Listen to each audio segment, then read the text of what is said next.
Selamat siang. Selamat siang, sejawat yang saya hormati, Katu. Siang ini adalah webinar kelima yang diselenggarakan oleh Komite Etik Penelitian Kesehatan FKUI RSCM bersama dengan ICTEC RSCM FKUI. Jadi tujuannya adalah menyelenggarakan webinar ini adalah mensosialisasi bagaimana etik penelitian pada masa COVID-19 pandemi. Tentunya pembicara-pembicara yang saat ini kita akan tampilkan adalah pembicara-pembicara yang ada dalam bidang masing-masing. Dan saya persilahkan pembicara pertama adalah Dr. Andri Marulituat Lubis, SPOT Konsultan. Beliau saat ini ada di staf Departemen Ortopedi Traumatologi FKUI RSCM dan Kepala Bagian Penelitian RSCM dari tahun 2011 sampai sekarang. Dan beliau adalah anggota Komite Etik Penelitian Kesehatan FKUI RSCM sampai sekarang, Editorial Board Orthopedic Journal of Sport Medicine, Editorial Board Knee Surgery and Related Research, Editorial Board Asia Pacific Journal of Sport Medicine, Arthroscopy, Rehabilitation and Technology, dan Editorial Board Clinic and Shoulder and Elbow. Kalau lihat dari CV-nya, tentunya Dr. Andri akan membagikan pengalaman yang sangat berharga untuk kita semua. Saya persilahkan Dr. Andri untuk bicara kurang lebih waktu 20 menit. Baik, terima kasih banyak Dr. Dini untuk introduksinya. Selamat siang para senior, guru besar, maupun rekan-rekan sejawat semua, para peneliti dan peminat penelitian dimanapun berada. Saya izin share screen.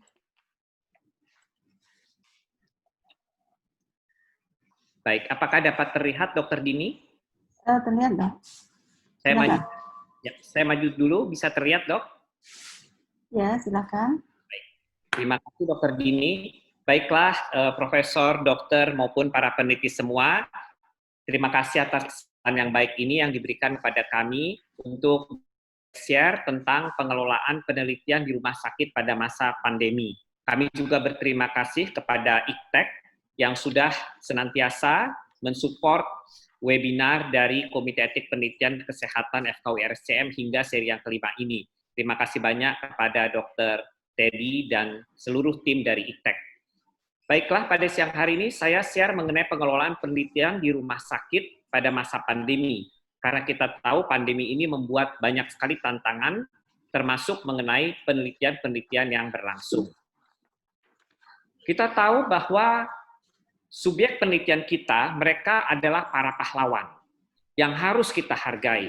Dan yang terpenting lagi juga harus kita lindungi keselamatannya. Mereka sebenarnya merupakan bagian dari kita untuk kita dapat menemukan pengobatan yang baru. Begitu pula prosedur yang baru dalam bidang kedokteran. Oleh karena itu, keselamatan subjek penelitian merupakan hal yang sangat perlu kita jaga. Kita bersyukur bahwa banyak rumah sakit saat ini yang sudah terakreditasi, tidak hanya JCI, tetapi RSCM, boleh kami sampaikan, sudah mendapat kesempatan untuk terakreditasi JCI pada tahun 2013, dan kemudian kami pertahankan di tahun 2016 dan tahun 2019. Dan saya kira bukan hanya JCI saja, tetapi CARS maupun akreditasi yang lain, termasuk menekankan pada aspek keselamatan pasien sebagai subjek penelitian. Di 2013 kami ikut JCI versi keempat, dan di 2016 versi kelima, di mana merupakan versi untuk Academic Health Center. Begitu pula di 2019. Dan oleh karenanya di versi yang untuk Academic Health Center ini ada satu chapter khusus yang disebut chapter HRP, HRP, yaitu Human Research Subject Program.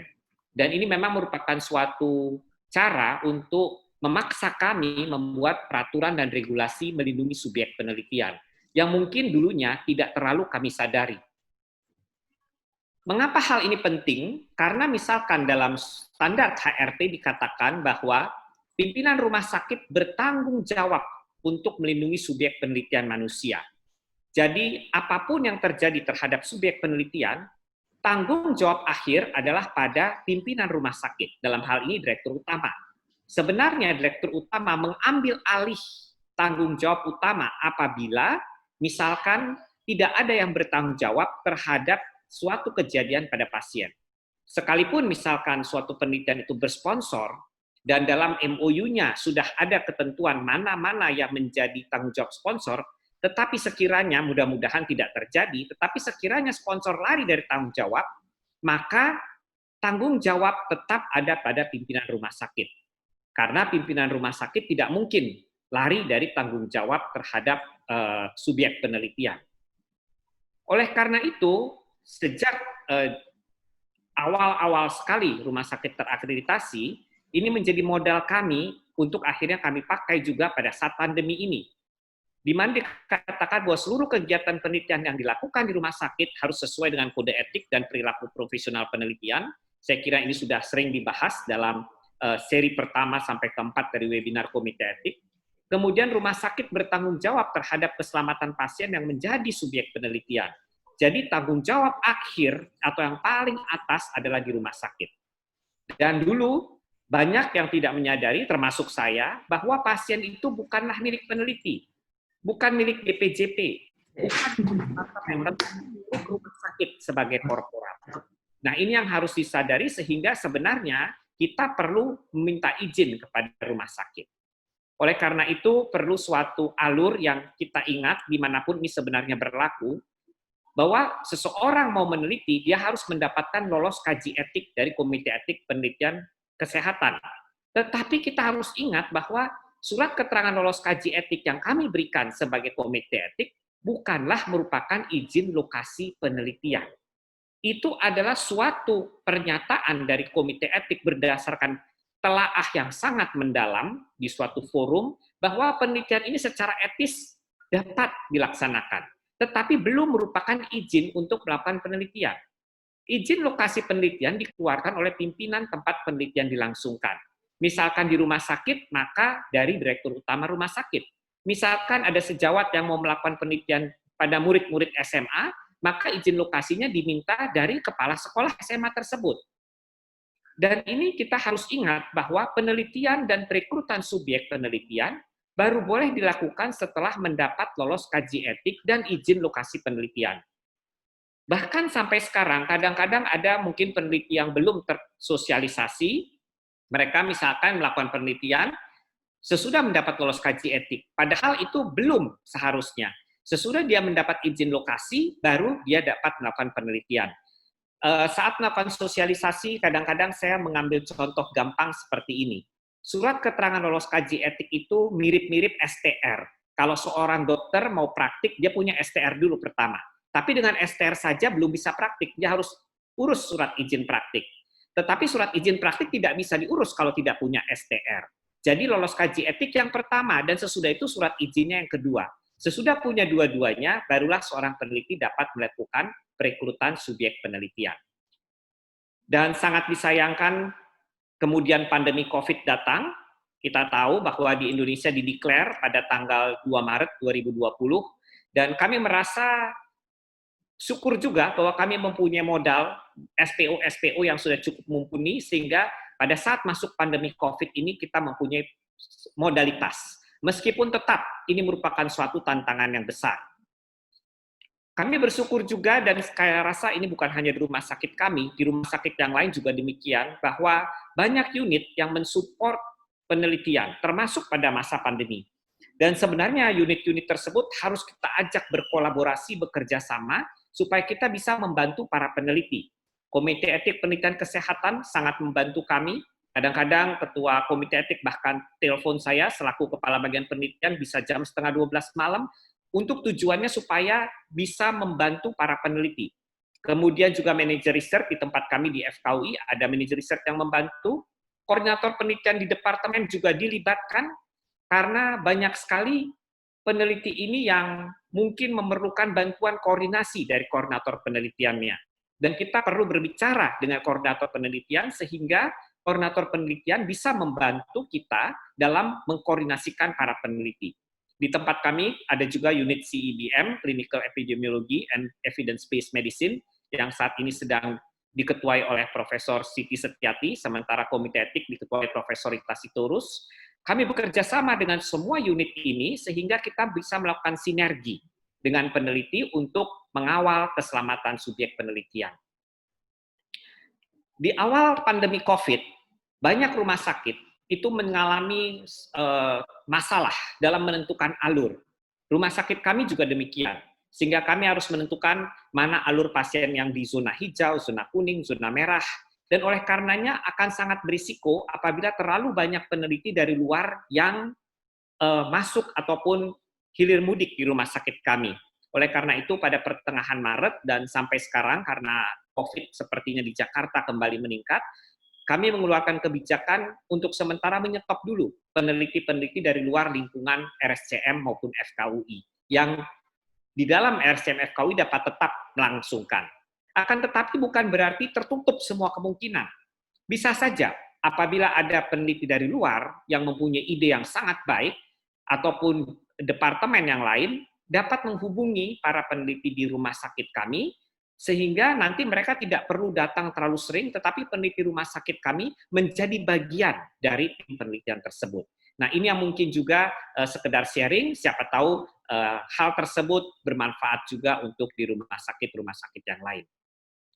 Pelayanan penelitian selama pandemi COVID di tempat kami tidak berhenti, tetap berlangsung, tentu dengan memperhatikan kaidah-kaidah yang berlaku, dan juga persyaratan di dalam fase-fase yang berlaku saat ini.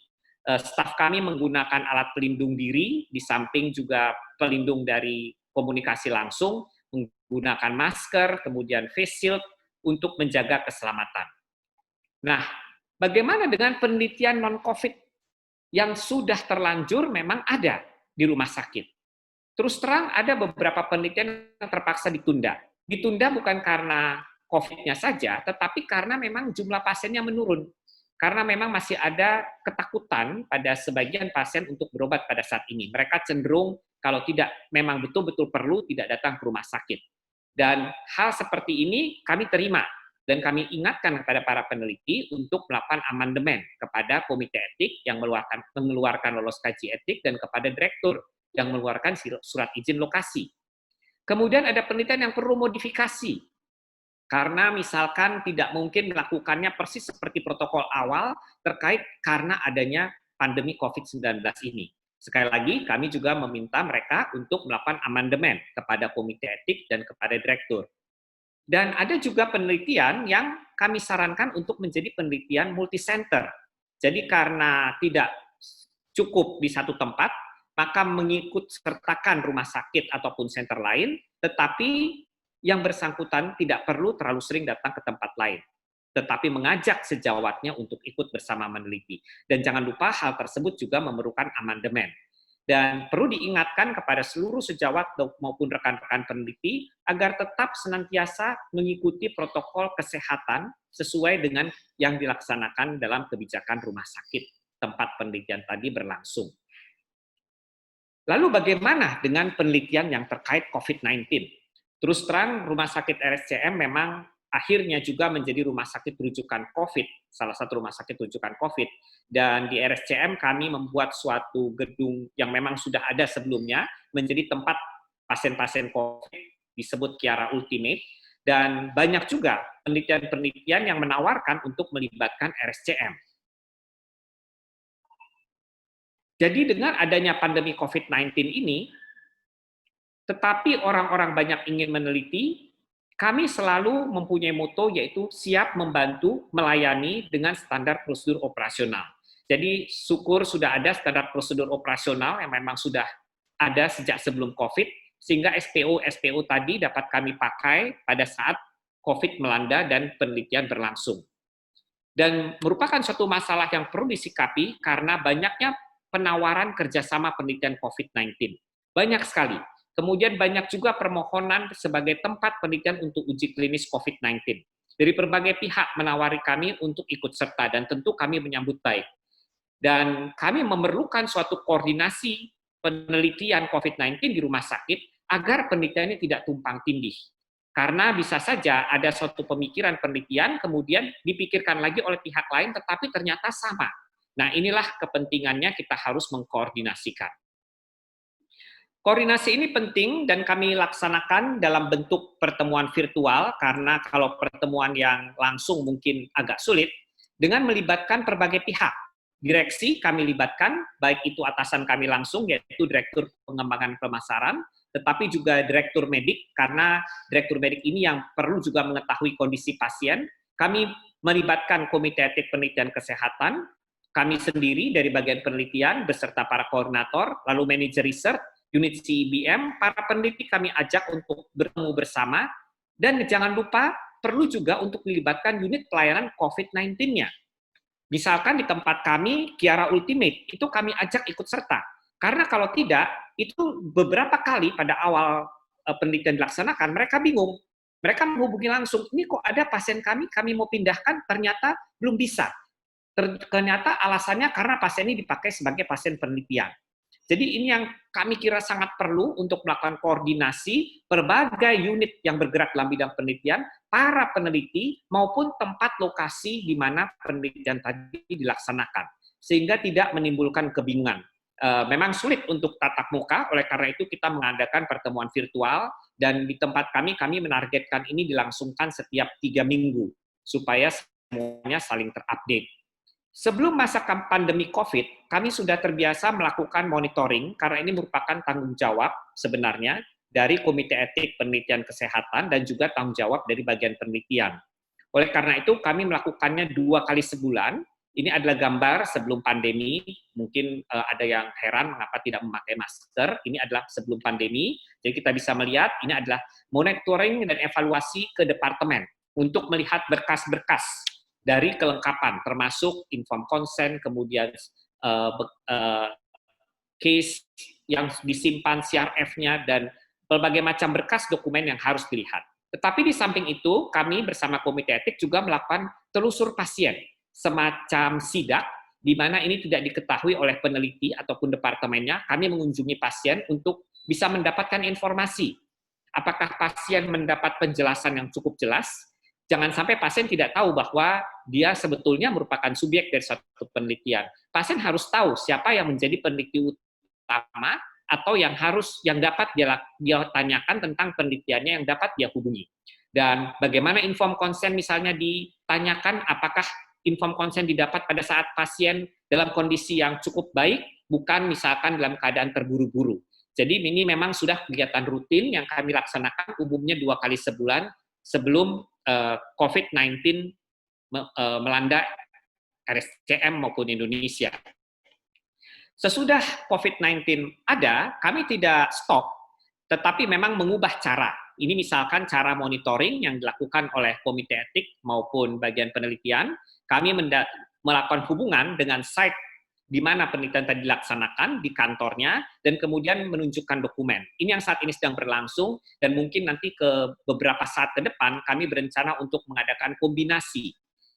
Jadi ada di tempat, beberapa orang sangat sedikit, tetapi juga ada yang secara virtual, supaya semuanya tercover. Sementara untuk telusur pasien atau sidak tadi, tetap kami laksanakan, tetapi tentu dengan menjaga protokol kesehatan yang ketat. Misalkan dengan melakukan physical distancing di antara para penelusur dan juga dengan pasien, dilengkapi dengan gaun yang sesuai dengan zona, kemudian begitu pula APD yang lain seperti face shield dan masker, ini contohnya di zona hijau. Jadi bukan di zona merah, ini di zona hijau, oleh karena itu memakai APD yang sesuai dengan zona hijau. Jadi kami tidak menyetop, baik itu monitoring maupun evaluasi selama pandemi COVID. Karena tujuannya adalah menjaga keselamatan subjek penelitian. Sementara untuk zona merah, kami sedang pikirkan cara terbaik, kemungkinan kami akan minta tolong pada rekan yang memang merupakan anggota kami, tetapi juga merupakan dokter yang bertugas di zona merah untuk COVID ini.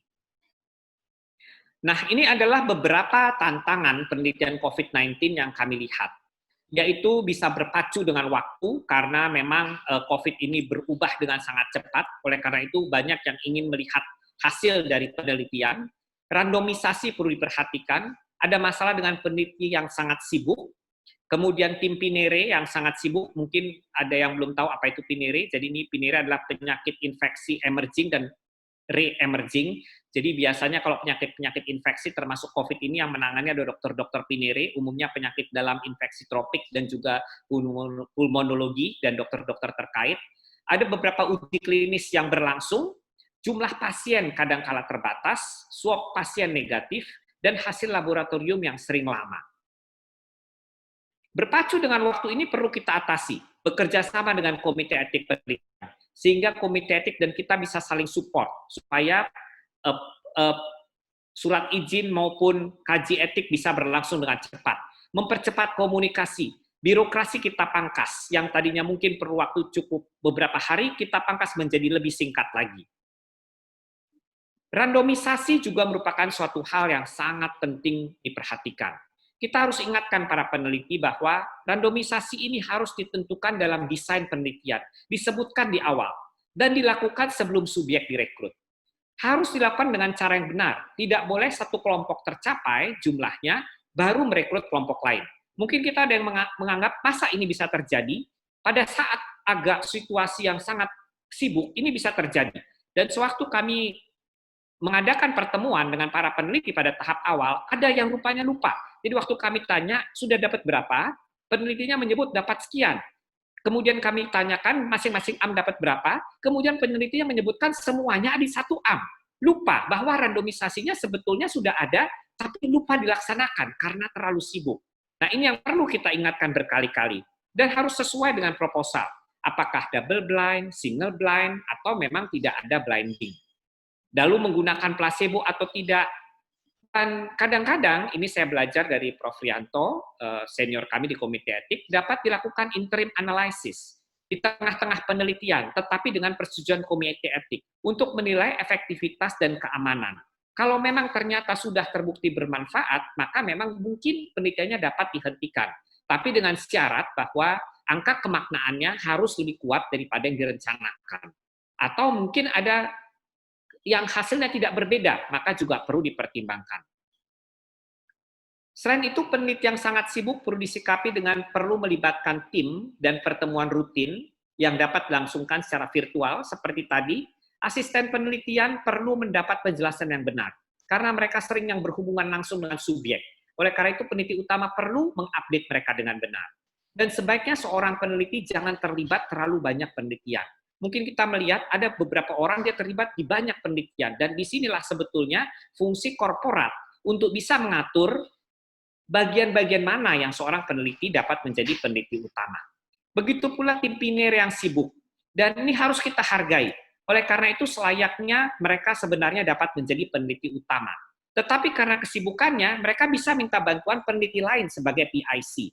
Tetapi mereka tetap dihargai dalam penulisan publikasi, dan sebetulnya dapat menjadi peneliti utama. Mereka perlu memberikan arahan, dan tentunya dapat juga memberikan arahan secara virtual kepada seluruh tim peneliti. Lalu di rumah sakit bisa terdapat beberapa uji klinis. Oleh karena itu di sini pentingnya perlu pengaturan oleh korporat.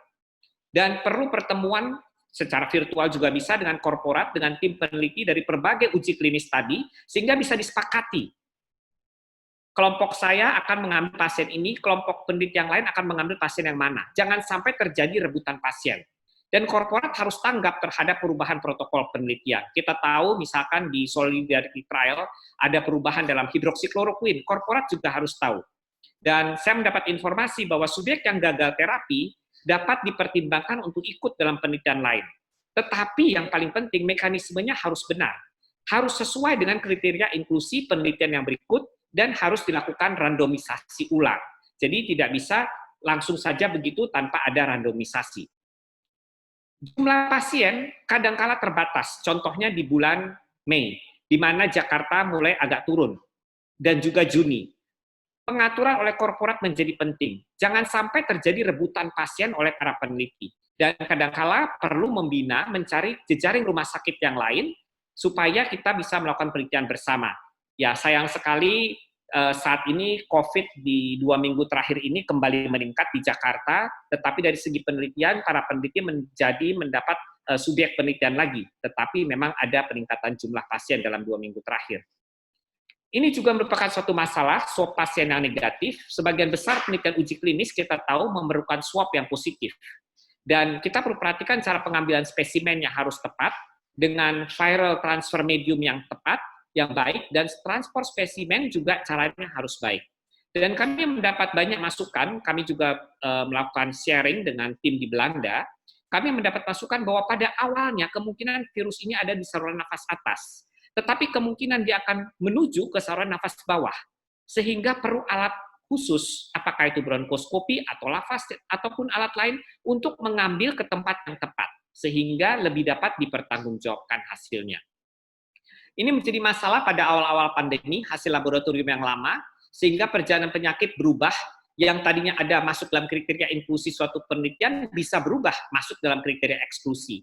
Oleh karena itu, kalau bisa rumah sakit punya PCR yang mandiri, tetapi kalau tidak bisa, maka bisa bekerja sama dengan laboratorium yang ditunjuk.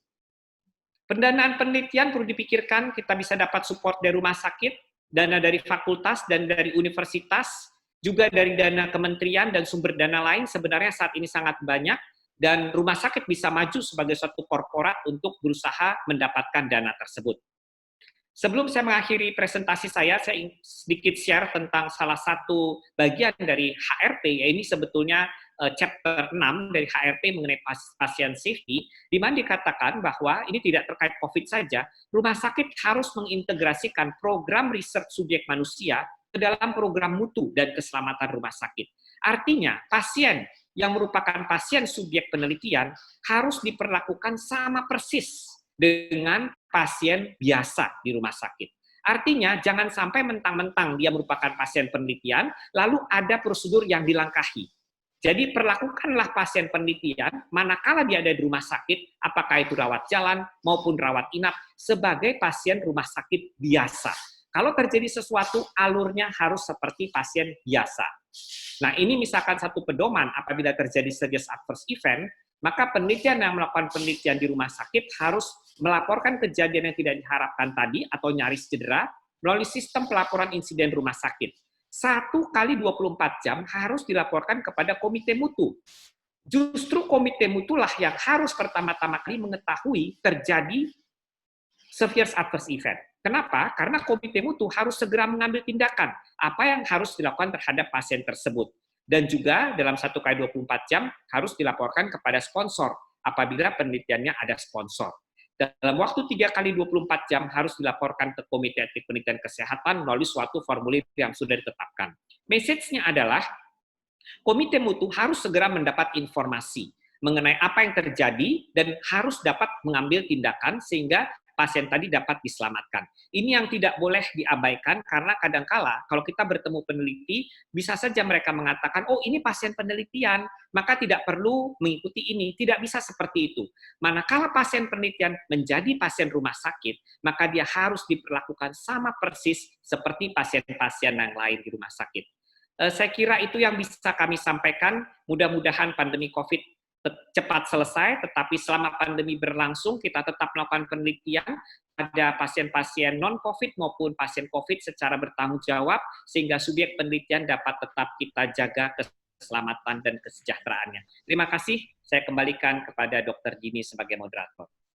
Terima kasih Dr. Andri yang sudah presentasikan mengenai pengelolaan penelitian di rumah sakit pada masa pandemi ini. Yang seperti kita ketahui selama pandemi ini kita cukup disibukkan dengan kondisi pasien, kondisi yang berlangsung sama penelitian, bagaimana caranya kita menjaga kesemuanya itu dengan keselamatan pasien, keselamatan dokter sendiri, maupun keselamatan keluarga di sekitarnya, perawat, nakes, semua harus difikirkan. Dan ini penting dalam selama penelitian ini. Luar biasa sulitnya saya rasa Dr. Andri menyiapkan protokol bersama dengan staf direksi. Saya persilahkan pembicara kedua, Bapak Harnawan Rizky, SI. Sebagai pembicara kedua, beliau adalah lulusan dari Master of Health Research Ethics University Malaysia 2020, Institutional Review Board Internship Department of Bioethics National Institute of Health Clinical Center US 2018, International Certificate in Research Ethics University of Maryland School of Medicine, dan Universitas Pajajaran Studi Biologi 2007. Affiliation Forum of Ethics Review Committee in Asia and Western Pacific Region atau FedCap International Survey Year 2012, Forum of Indonesia Recognized Research Ethics Committee member 2018 sampai sekarang, ASN Badan Penelitian dan Pengembangan Kesehatan 2008 sampai sekarang. Saya persilakan Pak Hernawan Rizky yang akan memberi wawasan kepada kita bagaimana alur penelitian, bagaimana sistematika penyusunan protokol penelitian dan proses telah protokol yang diperlukan untuk kita semua. Silakan Pak Hernawan. Baik, terima kasih Dr. Dini. Izin saya share screen. Silakan.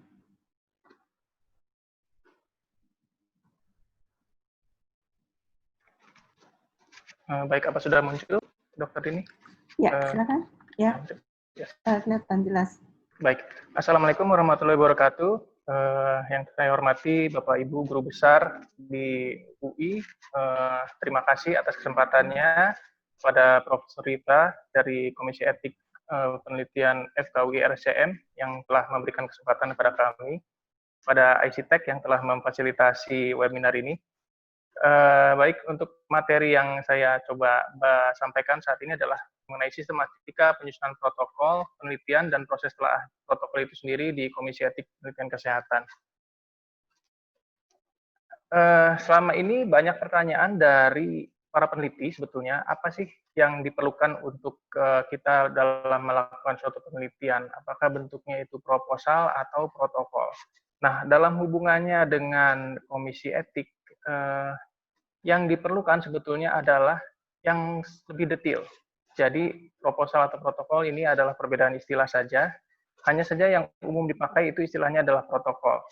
Di mana protokol penelitian di sini berisi rencana atau langkah-langkah yang detail sekali dalam bagaimana melakukan atau akan melakukan penelitiannya itu seperti apa.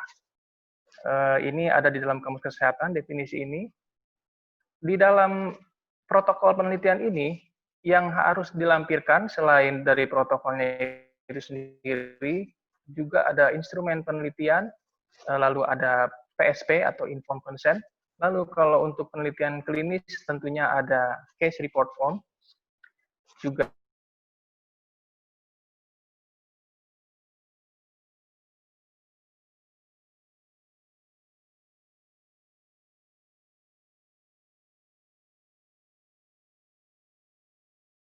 ada investigation brochure atau brosur investigasi. Lalu untuk laboratoriumnya sendiri, kalau nanti akan dilakukan analisa, itu juga perlu sertifikat yang bisa menunjukkan bahwa laboratorium di mana analisa data akan dilakukan itu memang sudah terstandar dengan baik. Dalam protokol ini harus bisa menggambarkan detail sekali penelitian yang akan dilakukan. Jadi seperti manual book, apabila Bapak Ibu membeli handphone misalnya, biasanya ada manual booknya, bisa dilihat dari manual book langkah-langkah apa yang akan dilakukan selama penelitian. Nah, protokol inilah yang nantinya akan diajukan ke Komisi Etik Penelitian Kesehatan untuk mendapatkan ethical approval. Dari internasionalnya sendiri ada definisi yang menyebutkan bahwa suatu studi protokol itu harus detail, ya. Yang merah ini terus detail. Lalu dia menjelaskan tujuan dari penelitiannya seperti apa. Lalu di poin kedua disebutkan bahwa harus ada prosedur yang tertera, juga peralatan dan instrumen, lalu safety precautions atau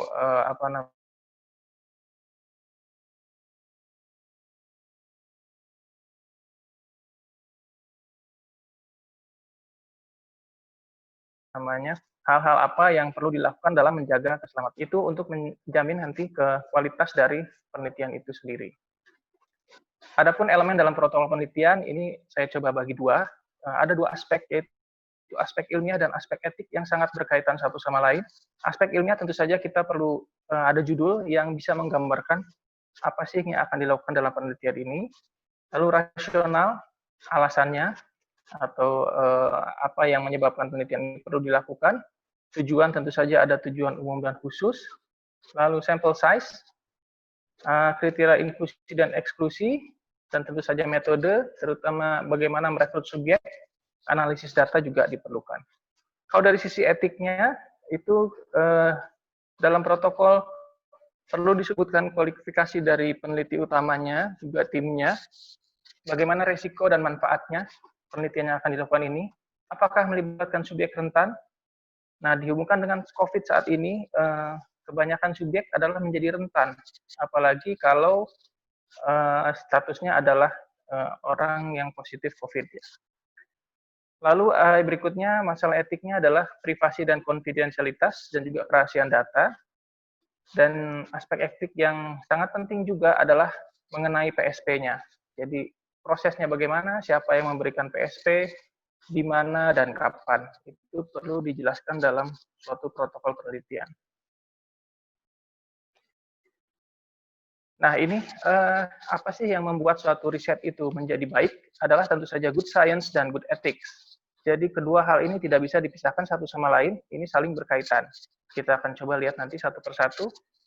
Good science tentu saja harus ada metodologi yang sesuai, analisis yang sesuai, objektif yang tepat, dan sebagainya. Kalau good ethics nanti ada pertimbangan resiko manfaat dan juga independent review yang dilakukan oleh komisi etik, dan juga tentu saja informed consent. Baik, lanjut ke konten protokol penelitian. Di awal tentu saja para peneliti harus menyebutkan rasional. Mengapa studi ini perlu dilakukan? Bila ada novelty-nya, maka harus disebutkan apa sebetulnya yang bisa muncul dari penelitian ini. Kalau memang ini perulangan atau sudah pernah dilakukan sebelumnya, maka alasan kenapa harus diulang itu perlu disebutkan. Karena kalau kita menempatkan suatu subjek di dalam suatu penelitian yang tidak saintifik, atau kita ulangi lagi, maka kita menempatkan subjek tersebut di resiko yang tidak perlu. Hasilnya sudah pernah didapatkan di penelitian sebelumnya. Yang kedua, tujuan umum dan tujuan khusus.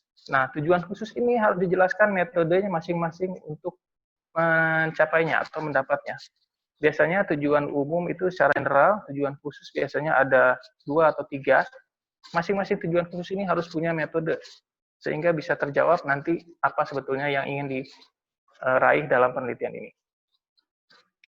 Selanjutnya adalah design study, itu harus ada benang merah dengan rasional dan tujuan. Lalu mungkin ada statistiknya juga perlu disebutkan di dalam protokol tersebut. Untuk jumlah subjek, kalau memang ini kuantitatif, berarti perlu ada perhitungan jumlah subjek, baik secara statistik maupun formula yang diperlukan yang sesuai. Nah, dari sisi etiknya adalah bagaimana cara memilih dan mengikutsertakan subjek. Jadi mulai dari rekrutmen, mulai dari identifikasi subjeknya, lokasinya di mana, bagaimana rekrutmennya, bagaimana cara screeningnya, dan sebagainya. Tentu saja di dalamnya ada kriteria inklusi dan eksklusi. Biasanya yang sering keliru adalah eksklusi kebalikan dari inklusi, padahal sebetulnya tidak seperti itu. Lalu ada perlakuan terhadap subjek penelitian, jadi subjek ini akan diapakan oleh peneliti. Ini harus dijelaskan dengan detail. Misalnya akan dilakukan pengambilan darah, berarti harus dijelaskan apakah dari ujung jari atau dari lengan dan sebagainya. Lalu berapa banyak dan berapa kali dan untuk apa darah itu digunakan, itu harus jelas. Lalu risiko dan ketidaknyamanan. Jika memang tidak ada risiko, maka di dalam protokol itu disebutkan bahwa penelitian ini secara klinis tidak ada risiko, namun mungkin subjek akan mengalami ketidaknyamanan, seperti waktunya terganggu selama 30 menit, karena kita ada wawancara dan sebagainya. Itu perlu disebutkan juga. Selain itu, ada juga untuk pembagian masuk kelompok, tadi seperti Dr. Andri sudah jelaskan bahwa dalam suatu penelitian kita kadang-kadang perlu membagi ke beberapa kelompok subjek yang kita rekrut. Nah, ini ada randomisasinya di sini bagaimana. Itu perlu dijelaskan juga di dalam protokol. Lalu kalau memang penelitian yang akan dilakukan ini mengikut sertakan subjek rentan, seperti anak-anak, wanita hamil, menyusui, penderita sakit, atau misalnya narapidana, mahasiswa, tentara, yaitu semua subjek rentan. Subjek rentan di sini adalah orang yang tidak bisa mengkonsent untuk dirinya sendiri. Seperti misalnya tentara itu dia tidak bisa mengkonsent untuk dirinya sendiri karena dia punya pimpinan ya. Misalnya seorang prajurit dia kan punya komandannya, misalnya seorang letnan. Kalau letnannya sebagai peneliti utama, tentunya prajuritnya akan tidak bisa mengkonsent, dia harus nurut sama letnannya tersebut. Lalu berikutnya adalah waktu. Jadi waktu ini harus dibuat atau diperkirakan sesuai dengan perkiraan apakah misalnya mencari pasien TB yang dia ada HIV dengan TB gitu. Nah, itu apakah kira-kira bisa didapatkan dengan cepat atau mungkin butuh waktu yang agak lebih lama, itu harus dijelaskan dalam protokolnya. Lalu sumber daya yang cukup untuk melindungi subjek, termasuk di dalamnya ini adalah kerahasiaan data. Dimaksudkan di sini adalah misalnya kita penelitian tentang di luar uji klinik, mungkin kita penelitian tentang kekerasan pada rumah tangga misalnya. Nah, bagaimana cara peneliti akan melindungi data si subjek ini? Bagaimana cara mengambil datanya juga perlu dijelaskan, karena ini rentan sekali. Terus yang berikutnya adalah tim penelitinya sendiri. Kualifikasi, keahlian, atau pengalaman itu haruslah yang sesuai. Jadi kalau memang akan melakukan penelitian tentang, kita ambil contoh tadi kekerasan dalam rumah tangga, ya seyogianya yang melakukan penelitian adalah seorang antropolog kesehatan misalnya, atau psikolog sebagai peneliti utama. Akan sesuai keahliannya sehingga dia bisa menilai resiko dan juga menggunakan metode yang sesuai untuk mendapatkan data yang diinginkan. Yang selanjutnya adalah biaya. Jadi biaya itu harus sesuai atau seimbang dengan hasil yang akan didapat. Tidak perlu biaya yang terlalu besar, tapi nanti hasilnya misalnya kurang optimal. Jadi itu menjadi concern dari Komisi Etik juga dalam menilai suatu protokol. Untuk persetujuan setelah penjelasan atau PSP, yang harus dituliskan dalam protokol tentu saja adalah prosesnya.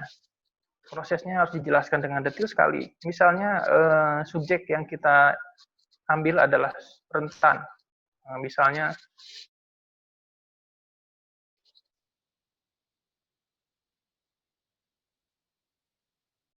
taruhlah LGBT misalnya. Bagaimana mendapatkan PSP dari seorang LGBT? Tidak bisa dituliskan di dalam protokol, hanya PSP akan didapatkan dari subjek LGBT.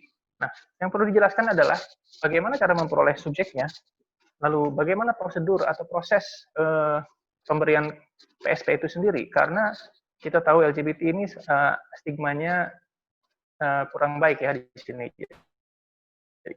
Jadi perlu dijelaskan dalam protokol. Untuk isi dari informed consent sendiri atau PSP, PSP informed consent ini terbagi dari dua. Yang satu adalah information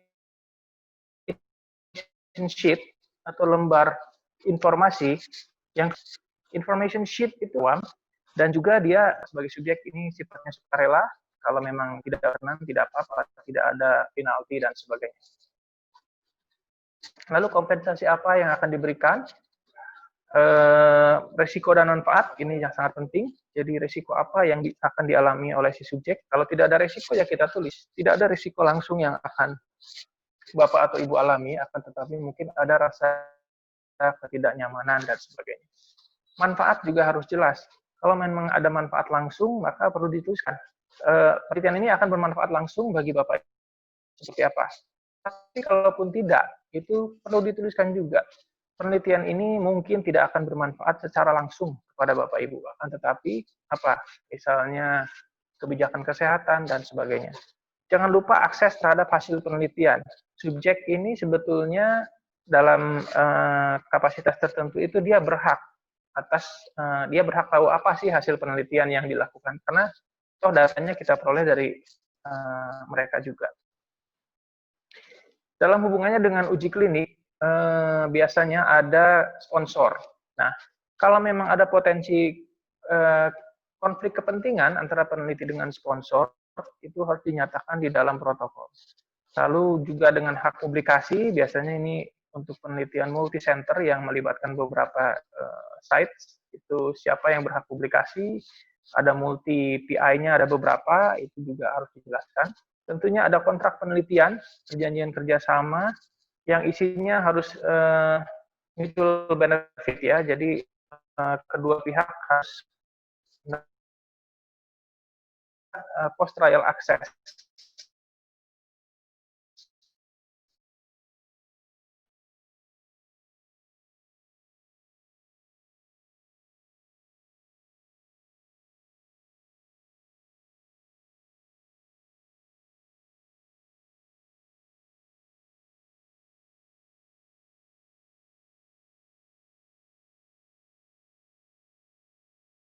Bukan syarat administratif.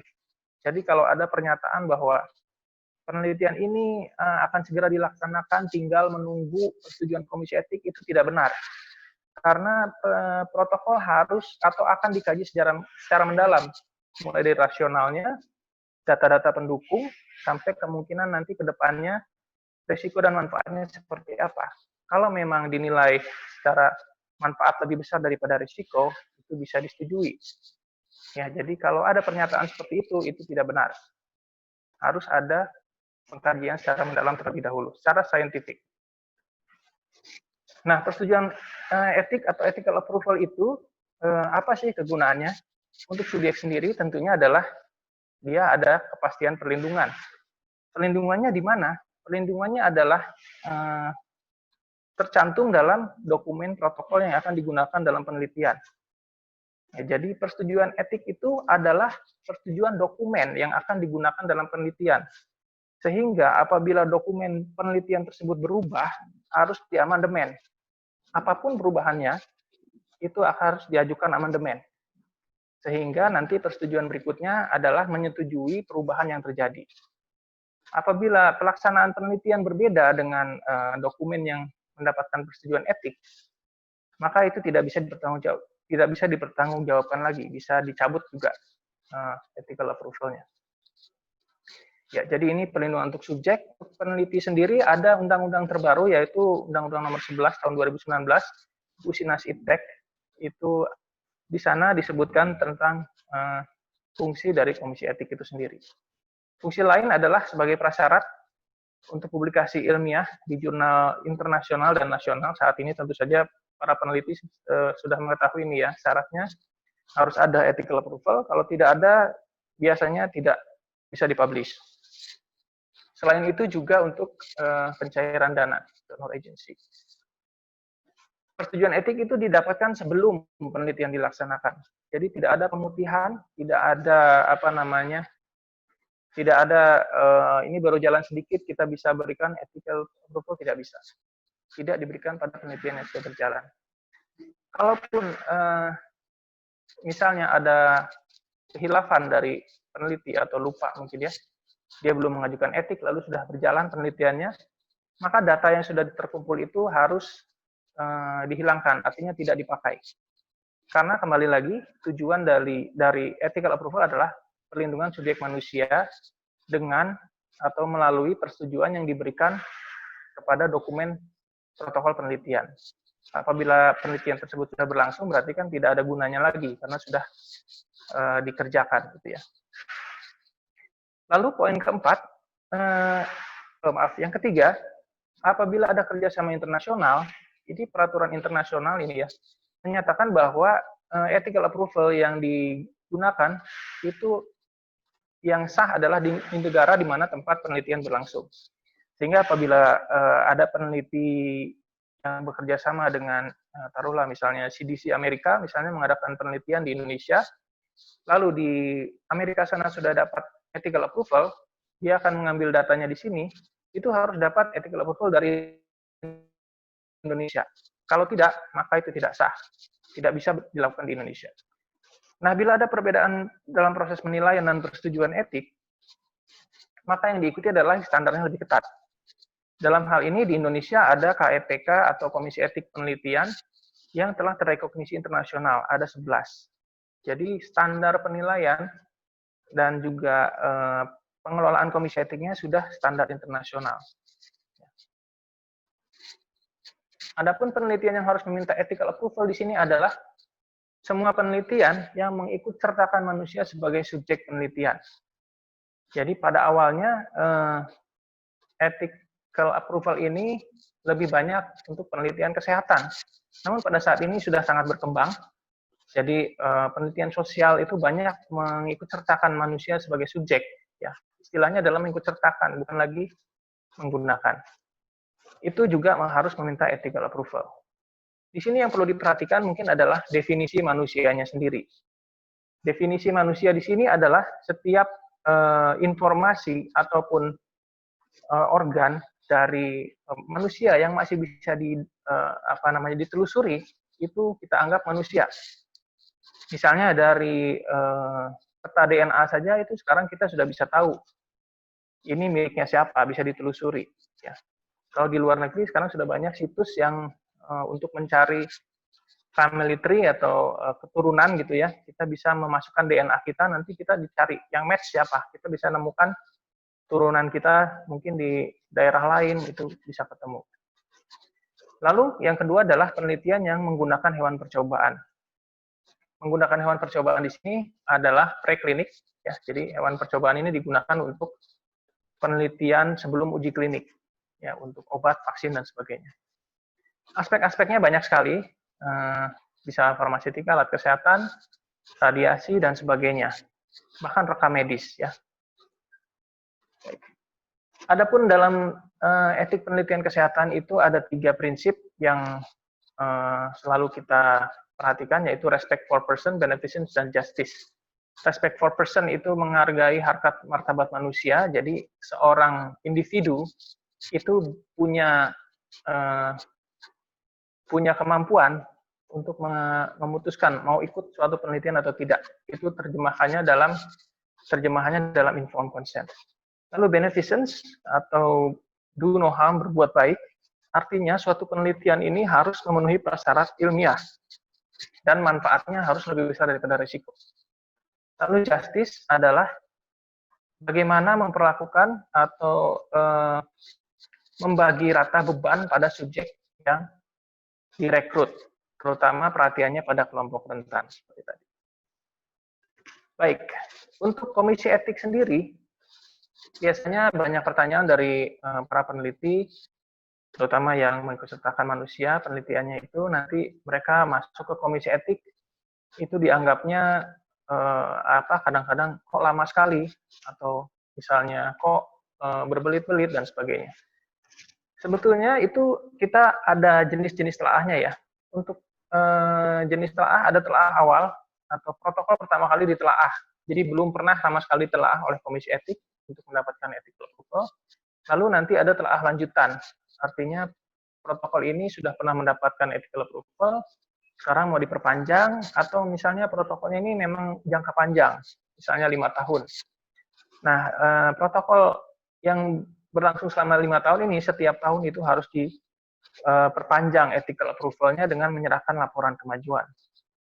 Lalu ada amandemen, kalau tadi protokolnya berubah. Lalu ada pelaporan SAE untuk uji klinik ini biasanya. Lalu ada pelanggaran protokol yang perlu dilaporkan, lalu ada penutupan studi dan sebagainya. Untuk prosesnya sendiri, itu ada 3 jenis kriteria penilaian. Yang pertama adalah exempt, itu bisa ditetapkan oleh ketua langsung, oleh tenaga ahli yang sesuai di bidangnya.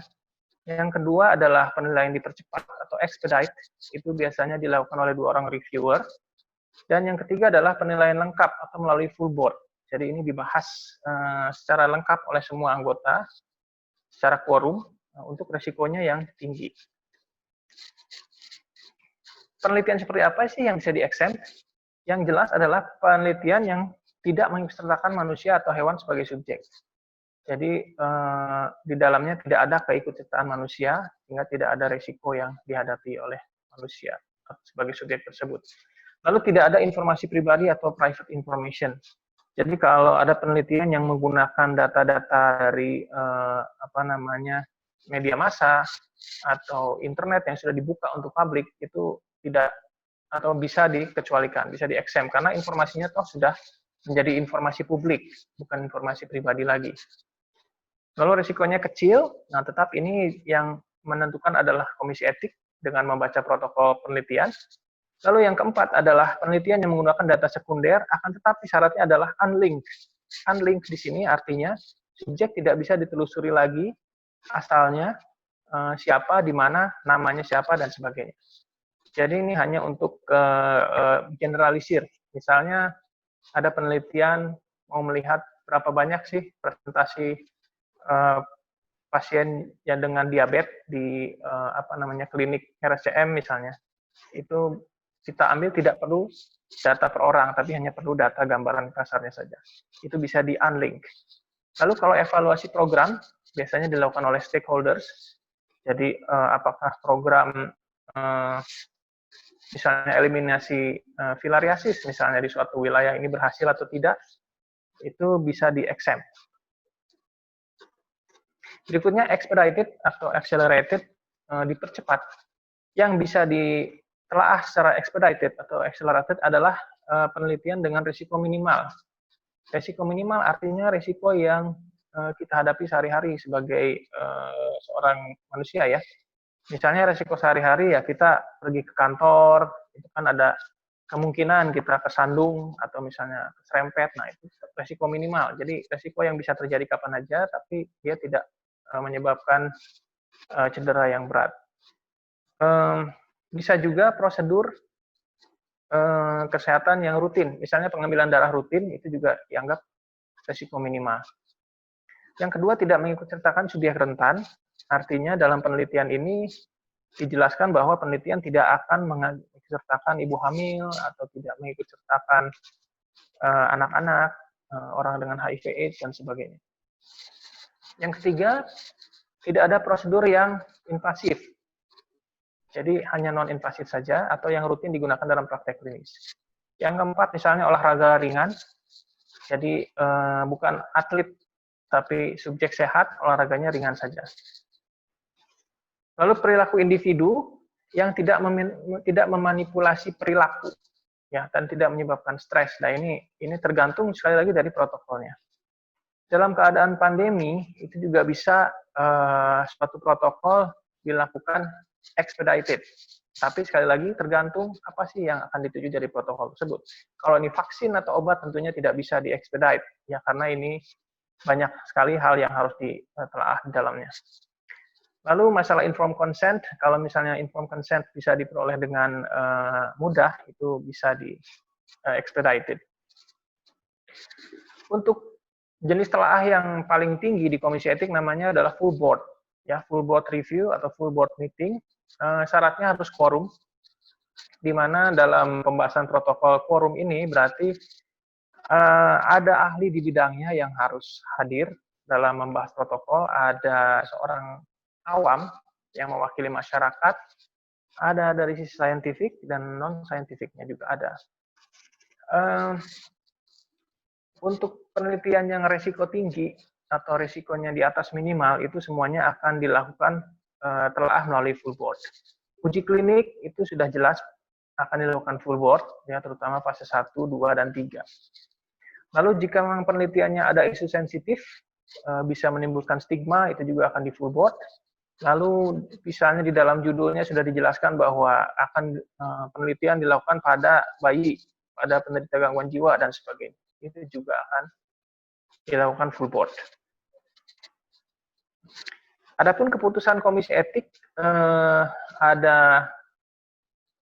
umumnya ada 4, tapi ditambah 1/5 itu untuk pending ya. Jadi keputusan yang umum adalah yang pertama biasanya disetujui atau bisa diberikan ethical approval. Yang kedua perlu perbaikan minor, biasanya hanya perbaikan redaksional atau penambahan jumlah subjek. Lalu perbaikan besar itu biasanya menyangkut metode. kalau metode yang diusulkan oleh peneliti dinilai kurang tepat, itu bisa diusulkan oleh komisi etik untuk diganti atau dirubah. Nah, otomatis kalau merubah metode akan merubah risiko yang akan dihadapi oleh subjek. Untuk itu maka perlu ditelaah kembali secara lebih komprehensif, itu istilahnya adalah major revision. Lalu disapprove. Disapprove ini sangat jarang dilakukan oleh komisi etik karena fungsi dari komisi etik sebetulnya adalah membantu peneliti dalam menghasilkan suatu penelitian yang berkualitas. Akan tetapi kalau memang dari sisi saintifik maupun dari sisi etik sangat berat atau sangat sulit untuk disetujui, misalnya resikonya terlalu besar, manfaatnya tidak bisa dijelaskan oleh peneliti, bisa dapat apa gitu untuk subjeknya, maka terpaksa akan disapprove. Apalagi kalau penelitiannya sudah dilakukan, apalagi kalau sudah selesai, baru minta ethical approval, itu sudah pasti akan ditolak atau disapprove. Pending itu biasanya kalau memang dalam suatu penelitian ada perkembangan, misalnya ada hal-hal lain yang perlu disampaikan ke komisi etik, itu biasanya dipending. Ini sangat jarang terjadi biasanya. Baik, ini ada proses review, sedikit gambaran di Badan Litbangkes. Sekretariat itu akan memeriksa kelengkapan dokumen, lalu akan di-screening protokolnya, mana yang masuk ke expedite, mana yang ke full board, mana yang bisa di-exempt. Nah, seluruh proses ini kira-kira sesuai SOP adalah 21 sampai 30 hari. Akan tetapi kalau di masa COVID ini itu bisa dipercepat karena emergency ya, statusnya adalah emergency. Semua dilakukan berdasarkan SOP yang dimiliki oleh komisi etik. Baik, ini slide terakhir saya rasa pedoman etik penelitian ada banyak ya, nasional dan internasional. Untuk internasional ada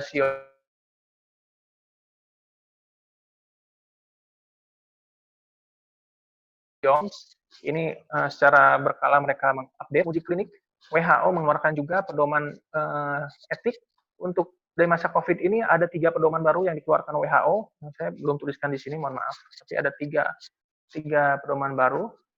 Lalu ada Helsinki Declaration, Belmont Report, dan juga ini peraturan yang berlaku di Amerika, yaitu 45 CFR 46. Lalu ada SITKER dan Perkap ya. Untuk nasional sendiri, yang paling baru adalah Usinas Iptek. Lalu yang juga jadi pedoman yang sangat penting adalah pedoman CUKB Badan POM, itu yang terakhir tahun 2016, edisi 3. Lalu ada Undang-Undang Kesehatan. Ini semua bisa di-download, bisa di-googling, dan bisa di-download oleh Bapak Ibu. Baik, saya rasa demikian. Terima kasih atas kesempatannya. Mohon maaf kalau ada salah-salah kata. Terima kasih. Ya, terima kasih atas presentasi yang sangat jelas dan bermanfaat untuk kita semua, juga peneliti, komite etik penelitian kesehatan pada umumnya di rumah sakit lain.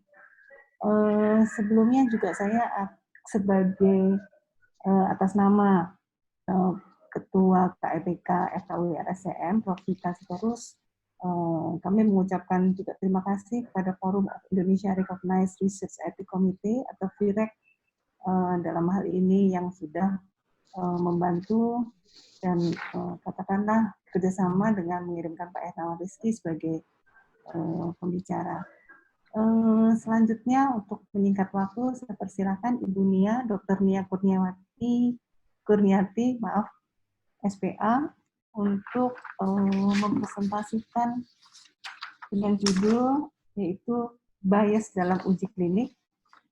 Seperti kita ketahui bahwa Dr. Nia sebagai medical staff Departemen Anak Ciptamangun Kusumo Hospital, Assistant Manager pada HIV Integrated Service Center, Board of Member Ethical Research Committee, Faculty of Medicine Universitas Indonesia dari 2013, dan Head of Pediatric Palliative Team, Department of Child Health, RSCM.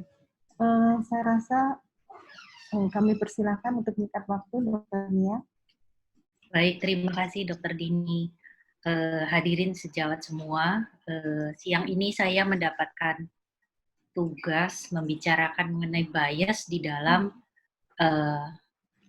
uji klinik. Mohon maaf, saya ingin mengecek dulu apakah suara saya cukup jelas. Ya, baik, terima kasih. Saya buka dulu slide saya. Sebetulnya hampir semua hadirin yang ada di sini saya rasa familiar dengan uji klinik. Kenapa uji klinik ini penting? Karena uji klinik adalah jenis penelitian dengan desain yang paling tinggi yang berusaha mengubah perjalanan penyakit, satu penyakit ya, dan itu terjadi karena penelitinya yang melakukan intervensi. Jadi ini definisi yang saya ambil dari salah satu buku yang memberikan pelatihan mengenai uji klinik, yaitu apapun yang dikerjakan yang memberikan plan eksperimental, jadi intervensi yang direncanakan untuk melihat efeknya, dan itu biasanya merupakan terapi baru atau cara baru, dan kita mencari outcome klinik pada manusia. Tadi sebagian definisi ini sudah dibacakan juga oleh Pak Rizky ya. Nah, sebetulnya kalau kita bicara uji klinik, secara klasik itu terdapat 4 tahapan uji klinik. Uji klinik tahap 1 biasanya dikenal sebagai uji preklinik karena ingin mengetahui dulu dosis misalnya, efek, kemudian dosis letal dan sebagainya. Uji klinik fase 2 biasanya digunakan pada manusia sehat karena akan melihat efek dan melihat safety. Sedangkan yang sering kita kenal karena langsung bekerja pada orang yang membutuhkan, dalam hal ini mereka yang punya penyakit, itu dinamakan uji klinik fase 3. Di sini biasanya outcome-nya adalah efficacy atau bahkan harm, ya, efek berbahayanya. Tentu saja masih ada uji klinik fase 4, efek biasanya bicara adverse event, long term effect, dan biasanya ini post marketing study. Yang sama pentingnya seperti fase 1, 2, maupun 3. Tidak semua penelitian uji klinik harus melewati fase 1, fase 2, apalagi kalau misalnya substansi yang akan digunakan atau intervensi yang akan digunakan itu sudah cukup dikenal sehingga tanpa melalui uji fase 1, fase 2 bisa ke fase 3. Selain itu, kalau misalnya ini memang didesain untuk orang sakit dan agak membahayakan kalau digunakan pada orang sehat, maka uji klinik dibolehkan untuk fase 3 langsung. Tetapi syarat di dalam GCP-nya harus dilihat karena ada perbedaan pendekatan untuk fase 2 dan fase 3. Nah, masalahnya adalah karena uji klinik ini sudah didesain sedemikian rupa, karena outcome-nya betul-betul akan mengubah cara dokter melakukan pengobatan, maka sebetulnya pertanyaannya adalah kalau sudah disiapkan sedemikian rupa, betul atau tidak ada bias ya di uji klinik. Tadi kan protokol yang disebutkan oleh Pak Rizky itu menunjukkan betapa repotnya menyiapkan uji klinik. Saya sendiri merasa bahwa kalau uji klinik itu persiapan dan pelaksananya itu setengah mati. Tetapi ketika menuliskan hasilnya, analisisnya bisa simpel sekali, uji statistik yang digunakan juga tidak berat. Yang penting sebetulnya fase persiapan dan fase pelaksanaannya itu yang penting ya. Nah tadi disebutkan oleh dokter D sebagian oleh dokter Andri maupun oleh Pak Rizky bahwa untuk melaksanakan uji klinik harus ada protokol. Dan protokol ini kemudian harus mendapatkan kaji etik dulu sebelum akhirnya dianggap cukup layak dan boleh dilakukan. Sekarang sebetulnya ada lagi tuntutan untuk melakukan registrasi. Kalau di dunia, WHO sudah membuka ada website yang artinya baru sampai tahap protokol yang sudah di-approve oleh komite etik, ini harus didaftarkan dulu di WHO. Atau kalau di lingkungan di benua Amerika itu dapat juga ke CDC, mereka membuka trial.gov. Di Indonesia, setahu saya mungkin nanti Pak Rizky yang mengkonfirmasi di Balitbangkes juga ada registry untuk uji klinik yang didesain untuk uji klinik yang dilakukan di Indonesia. Kenapa registrasi ini penting? Karena jangan sampai ada penelitian yang uji klinik yang dilakukan tanpa desain yang benar dan akan merugikan pasiennya. Jadi ini betul-betul pelaksanaan persiapan yang harus dilakukan untuk uji klinik. Pelaksanaannya karena ini termasuk yang cukup rumit, maka dianjurkan untuk menggunakan bantuan Clinical Research Organization. Di situ nanti ada research assistant-nya, ada monitoring, ada yang memegang data, ada yang mengingatkan selalu untuk pelaksanaannya dan sebagainya. Di luar itu, kalau ini memang uji klinik mengenai obat, mengenai alat yang baru, diharapkan ada badan independen yang bersifat sebagai monitoring. Jadi Data Safety Monitoring Committee atau Data Safety Monitoring Board itu biasanya badan independen yang dibuat boleh oleh sponsor, boleh juga oleh badan independen seperti komite etik. Karena ini bisa digunakan untuk menentukan penelitiannya ini tetap boleh dilangsungkan atau perlu dilakukan interim analysis dan sebagainya. Kemudian kalau sudah selesai penelitiannya, maka masuk ke tahap reporting atau pembuatan laporan. Di sini dalam pembuatan laporan yang dimaksud adalah publikasi. Tentu saja uji klinik yang baik diharapkan dipublikasi. Untuk publikasi, penulisnya diminta mengikuti algoritma konsort yang menjadikan syarat untuk publikasi uji klinik. Setelah dipublikasi, maka hasil penelitian ini kemudian di-appraise. Appraisal biasanya dilakukan oleh user. Jadi misalnya bukan oleh dokter yang melakukannya, tetapi oleh orang lain yang sama sekali tidak terlibat dalam penelitiannya. Nah, tadi protokol sudah dibahas banyak oleh Pak Rizky. Saya menekankan saja di sini bahwa untuk uji klinik, kontrol itu diperlukan.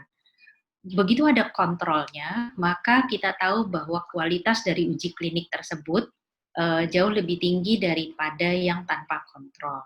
Kontrol di sini tidak berarti harus placebo. Kalau ini penelitian baru, seperti misalnya yang kita kerjakan di saat pandemi COVID saat ini, maka ada beberapa intervensi yang harus disertai dengan kontrol placebo, karena agar kelihatan betul-betul ini efek dari intervensinya atau sebetulnya efek yang hanya sedikit saja bedanya dari placebo. Tapi kalau misalnya sudah ada standar treatment, maka yang baru ini merupakan on top of, jadi tambahan. Jadi pasiennya sama-sama di kedua kelompok itu mendapatkan standar treatment, tetapi yang satu mendapatkan tambahan intervensi yang baru. Nah, protokol ini yang kemudian menjadi materi yang diuji oleh komite etik. Dan ini sebetulnya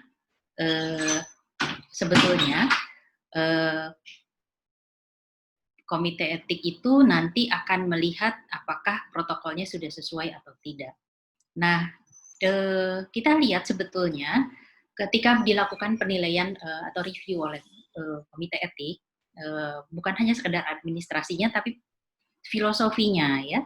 Jadi bahwa kalau ada obat baru atau intervensi baru, maka yang kita inginkan sebetulnya treatment effect of drug-nya, ya, drug eksperimentalnya itu. Jadi saya buatkan istilah TE, tapi sebetulnya untuk sampai ada outcome-nya yang outcome sehat, outcome baik, dan sebagainya itu tetap saja harus memperhitungkan natural course of the disease-nya. Jadi prognosis dari orang tersebut. Obatnya sama, tapi kalau digunakan pada stadium sakit yang berbeda, tentu saja outcome-nya jadi berbeda. Kemudian extraneous factors, ya. Extraneous factors ini penting karena misalnya dokternya melihat ini dia lebih buruk daripada yang satunya. Atau pasiennya ingin mendapatkan obat baru dan sebagainya. Itu jadi faktor-faktor yang akan mempengaruhi outcome, tapi bukan karena natural course-nya, bukan karena treatment efeknya, tapi faktor-faktor yang harus dilihat lagi yang akan memungkinkan mengganggu efekasi dari outcome-nya. Nah, tentu saja juga information bias, information about the outcome itu juga harus dilihat. Nah, faktor-faktor ini sebetulnya yang natural course-nya, yang extraneous factors-nya, dan information ini kalau ada di subjeknya, maka harus dapat terbagi rata. Artinya, tadi kan kita melihat bahwa dua grup ini harus mempunyai base yang sama. Semua variabel yang mungkin terjadi itu terbagi rata di kelompok kontrol maupun di kelompok eksperimental. Kalau yang lainnya sudah terbagi rata, maka seandainya ada efek yang baik outcome-nya itu betul-betul karena yang satu menggunakan obat eksperimen dan yang satu tidak, begitu.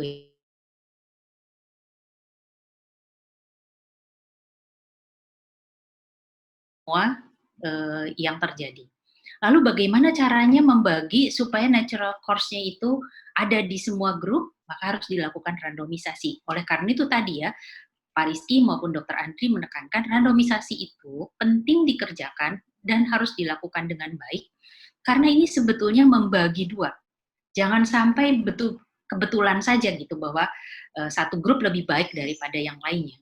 Ya, sedangkan extraneous factor dan measurement atau information outcome itu bisa diselesaikan dengan melakukan blinding. Blinding itu bisa pada yang memberikan obatnya, pada yang mengukur outcome-nya. Jadi dia tidak tahu. Di sini makanya perlu organisasi seperti CRO tersebut karena peneliti tidak perlu turun, meskipun dia tahu tidak perlu turun sampai ke tingkat pasiennya, supaya blinding itu terjaga.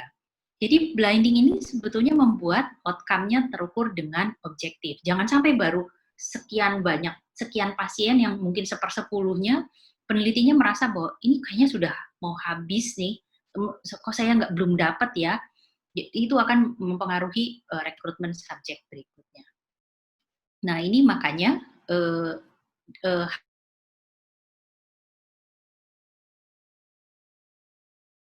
organisasinya seperti apa harus jelas. Jadi salah satu syarat uji klinik adalah orang yang ada di situ siapa saja harus menandatangani formulir persetujuan ikut dalam penelitian. Kemudian orang-orang yang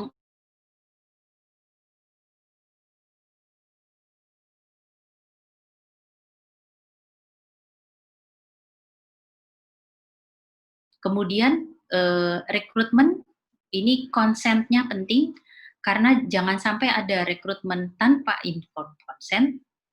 Kemudian randomisasi harus dilakukan dengan jelas, harus dituliskan dengan jelas bagaimana caranya randomisasi dikerjakan.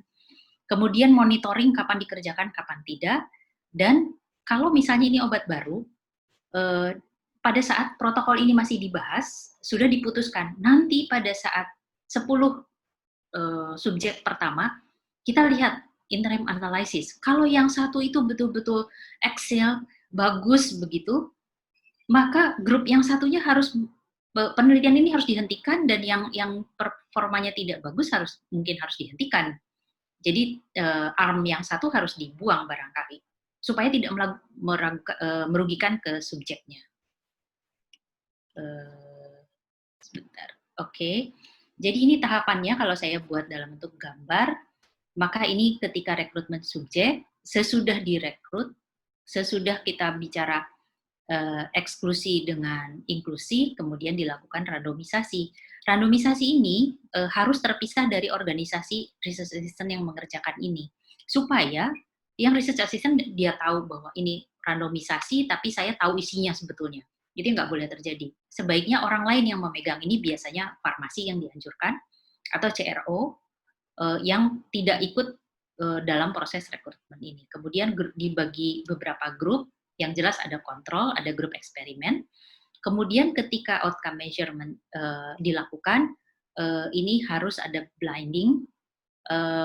In between, kalau diperlukan, kemudian dilakukan interim analysis, ada DMSB di situ, dan sesudah selesai semua penelitian, kemudian baru dilakukan analisis, baru publikasi. Jadi nggak boleh ada publikasi kecil. Oh, kepada 5 pasien kayaknya bagus ya, kemudian dipublikasi begitu. Itu bukan publikasi yang benar dalam artian publikasi uji klinis ya. Nah, pada pelaksanaan tersebut, ini sebetulnya pada saat pelaksanaan komite etik sudah tidak ikut lagi kecuali dalam hal monitoring. Waktu ya, masalah waktu itu namanya penelitian, apalagi uji klinik, kita tergantung dari subjek. Meskipun dibatasi waktu, tapi kalau ini penelitian yang baik, lamanya itu disesuaikan dengan budget yang tersedia. Tentu saja waktu membuat budgetnya harus memperhitungkan kesulitan-kesulitan menemukan subjeknya. Kemudian jangan dibatasi, saya hanya ingin melakukan penelitian uji klinik 3 bulan saja. Nah, itu kan jatuhnya adalah small scale uji klinik ya, itu lebih ke arah mungkin eksperimental atau pilot project aja dan sebagainya, yang sebetulnya tidak boleh memberikan kesimpulan.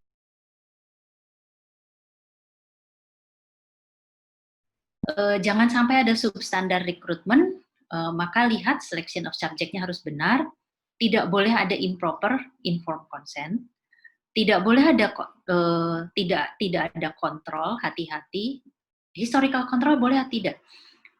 At some point mungkin boleh kita lihat dulu seberapa sulit mengadakan kontrolnya. Kalau memang sulit sekali, historical control boleh digunakan.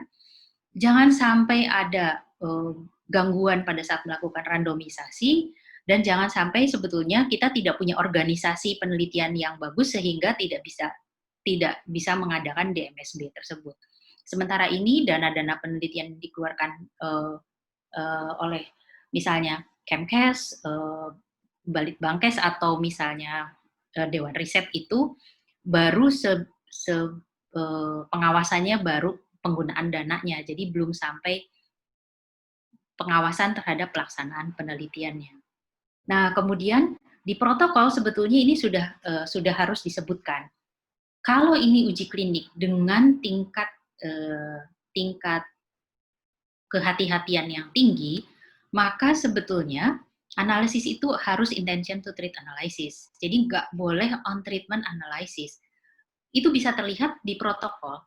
Kalau pasien baru 2 hari kemudian menghentikan penggunaan obatnya, pasien dikeluarkan dari penelitian.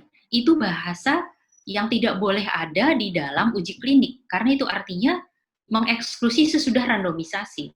Nanti prinsip intention to treat analysis-nya tidak tercapai.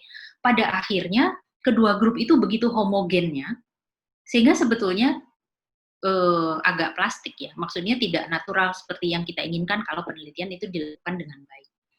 Kemudian jangan sampai ada early interpretation of result ya. Kadang-kadang ada yang begini, pasien saya ikut ya penelitian uji klinik itu, tanya dong, dia dapat yang obat A apa obat B? Nah, mungkin peneliti ini terprovokasi, oh ini sejawat saya, atasan saya, dan sebagainya. Kemudian dia mengatakan, oh pasien dokter masuk di kelompok ini dok. Dari mana dia tahu? Itu kan berarti dia mengintip hasilnya, ya. Nah, kalau ini dilakukan di luar LAN interim analysis, ini namanya major violation of study protocol dan harus dilaporkan ke sponsor dan ke komite etik. Ya, rumah sakit harus tahu juga bahwa ada major violation. Yang ketiga, hati-hati juga, kadang-kadang peneliti merasa terbebani untuk menghasilkan hasil yang positif, sehingga kalau misalnya ini kayaknya nggak berhasil, udah dikeluarkan aja dan sebagainya. Itu yang tidak boleh terjadi. Minggu lalu ada pembicara di FKUI di Mary yang menceritakan bagaimana sulitnya dia mencoba melakukan uji klinik tahap 3, dan itu berlangsung selama 3 tahun. Sudah dengan kesulitan seperti itu pun obatnya tidak lebih, maksudnya tidak ada bedanya yang diberikan pada yang grup eksperimental maupun kontrol, tapi itu dilakukan dengan baik. Jadi appreciate terhadap pembicaranya. Oke, ini sebetulnya yang ketiga ini, yang terakhir ini bukan di ranah komite etik, tapi saya beritahukan saja bahwa di masalah pelaporan itu ketika publikasi harus lihat consort checklist, nanti saya tunjukkan di slide berikutnya. Kemudian sebagai user itu nanti ada appraisal, kalau sudah jadi dipublikasi, kemudian lihat ini hal-hal yang biasanya dievaluasi, apakah uji klinik tersebut dilakukan dengan baik atau tidak. Rekrutmennya, allocation, maintenance, blinding of objective measurements, analysis. Sekali lagi, selalu kembali ke protokolnya itu, baik atau tidak dibuat, baik atau tidak dikerjakan. Ini adalah, mohon maaf, tidak terlalu jelas, tapi Anda semua bisa melihat sumbernya. Ini diagram konsort yang harus dipatuhi kalau menuliskan hasil uji klinik. Jadi berapa sebelumnya, berapa yang dieksklusi, kemudian randomisasi dan sebagainya, sehingga kemudian analisis dilakukan pada tahap ini ketika dibandingkan betul antara dua grup tersebut. Kemudian untuk publikasi, nah di masa pandemi ini, di masa normal sebetulnya, kalau hasil uji klinik tersebut akan dipublikasi, biasanya sesudah submisi ke jurnal, itu akan dilakukan peer reviewing. Jadi oleh mereka yang bidangnya sama, kemudian dia akan dikritisi betul atau tidak dikerjakan dengan baik dan sebagainya. Dan ini proses yang lama. Kebetulan saya bekerja di jurnal juga. Ini bisa sesingkat-singkatnya 6 bulan, selama-lamanya bisa sampai 2 tahun. Tergantung, karena kan reviewer juga punya banyak kesibukan. Jadi ini bisa back and forth, sesudah ada review diperbaiki dan sebagainya. Ini proses yang akan membuat frustrasi penulisnya. Kemudian kalau sudah di peer review, kemudian di editing, kemudian publish, yang seperti kita ketahui di jurnal.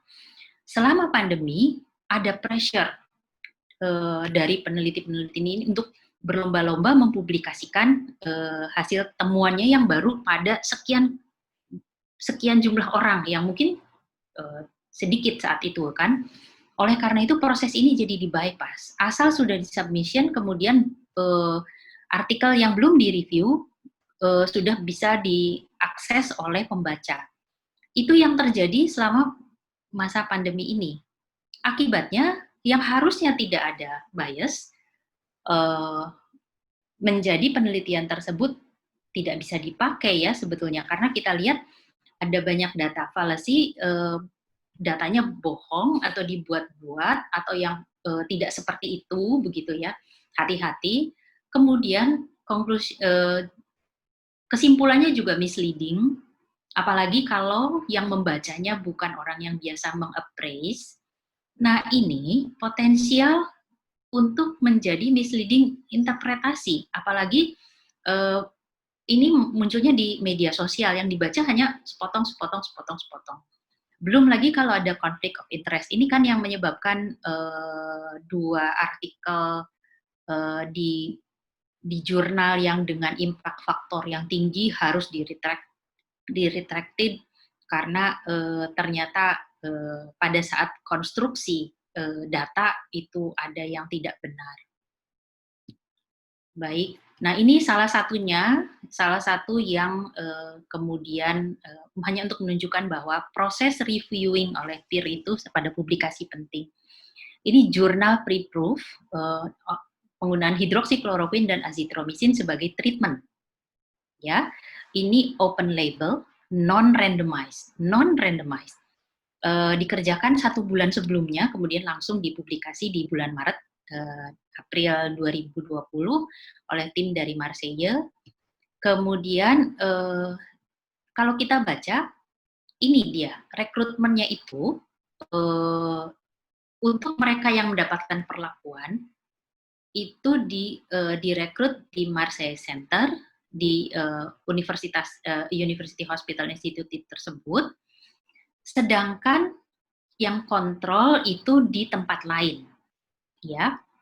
Kita nggak tahu persis kriteria inklusinya, masuk sih kriteria inklusi umur 18 sampai 40, dirawat di rumah sakit dan sebagainya. Tapi ada kata-kata ini, mereka yang berada di University Hospital Institute Marseille yang menolak ikut dalam penelitian kemudian masuk sebagai kontrol. Betul atau tidak caranya seperti itu? Mungkin bisa dipakai, tapi menurut saya sih ini asas randomisasinya tidak baik karena penulisnya mengatakan ini memang non randomisasi.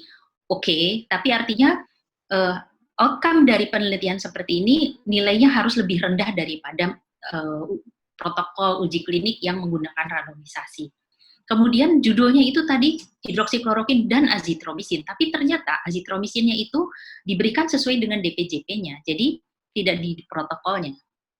Nah, kemudian penelitiannya baru berjalan sebentar, langsung dipublikasi dengan alasan seperti ini. Bapak Ibu bisa membaca sendiri, for ethical reason and because our first results are so significant, gitu kan. Nah, pressure kan, positive pressure ini untuk menunjukkan bahwa ini kami baik nih, ini buktinya bagus nih. We decide to share our finding with the medical community. Nah, masalahnya adalah ternyata banyak bukti sesudah jumlah pasiennya bertambah, hidroksikloroquine itu sama sekali tidak mengurangi mortalitas pasien yang COVID-19 yang dirawat dibandingkan dengan yang nggak dikasih ini gitu. Artinya hati-hati dengan publikasi prematur seperti ini. Karena yang satu kemudian mendukung, yang satu ya artinya terlalu banyak misinformasi, dan hati-hati juga kalau appraisal-nya bukan dilakukan oleh yang benar, dan itu kemudian masuk ke media sosial seperti Anda lihat kan, belum apa-apa kemudian ada obat yang waktu kita baca lagi sumbernya, bahkan obat itu belum pernah dicoba di negara pembuatnya. Tapi di sini sudah dijual sebagai obat yang berhasil dan dapat digunakan sebagai obat utama. Nah, ini yang harus hati-hati. Ini saya ambil dari bukunya Fundamental of Clinical Trials. A properly planned and executed clinical trial is the best experimental technique, ya, for assessing the effectiveness. Tapi harus dikerjakan dengan baik, ya. Nah, tentu saja ini yang harus menjadi perhatian ketika kita melakukan uji klinik di institusi kita sendiri. Saya kira itu, ini slide terakhir. Terima kasih, Dr. Dini. Ya, terima kasih, Dr. Nia, atas presentasi yang sangat menarik dan sangat informatif. Seperti kita ketahui bahwa Dr. Nia merupakan lulusan dari Master Clinical Epidemiology di Utrecht tahun 2016, jadi beliau sangat menguasai dalam hal uji klinik yang kita ketahui di klinik memang amat sulit untuk mendapatkan kontrol, saya rasa ya. Jadi tanpa kontrol kita kurang baik hasilnya. Tapi begitulah kondisinya, tapi tentunya kita ada jalan. Tentunya saya mohon pembicara untuk siap. Bila ada pertanyaan, kita masih punya setengah jam untuk tanya jawab. Ya, ada pertanyaan dari Astri Febiana. Bagaimana bila terjadi efek samping dan siapa yang menanggung efek samping tersebut? Mungkin ini pertanyaannya bisa ke Pak Rizky juga, sama Dr. Andri. Dan kalau perlu, Dr. Nia bisa memberikan komentar. Bisa, Dok? Pak Rizky dulu, silakan Pak. Bisa Pak Rizky dulu. Jadi saya dulu, kalau ya baik. efek samping, gimana kalau ada efek samping? Efek samping saya rasa Dr. Andri lebih pas ya.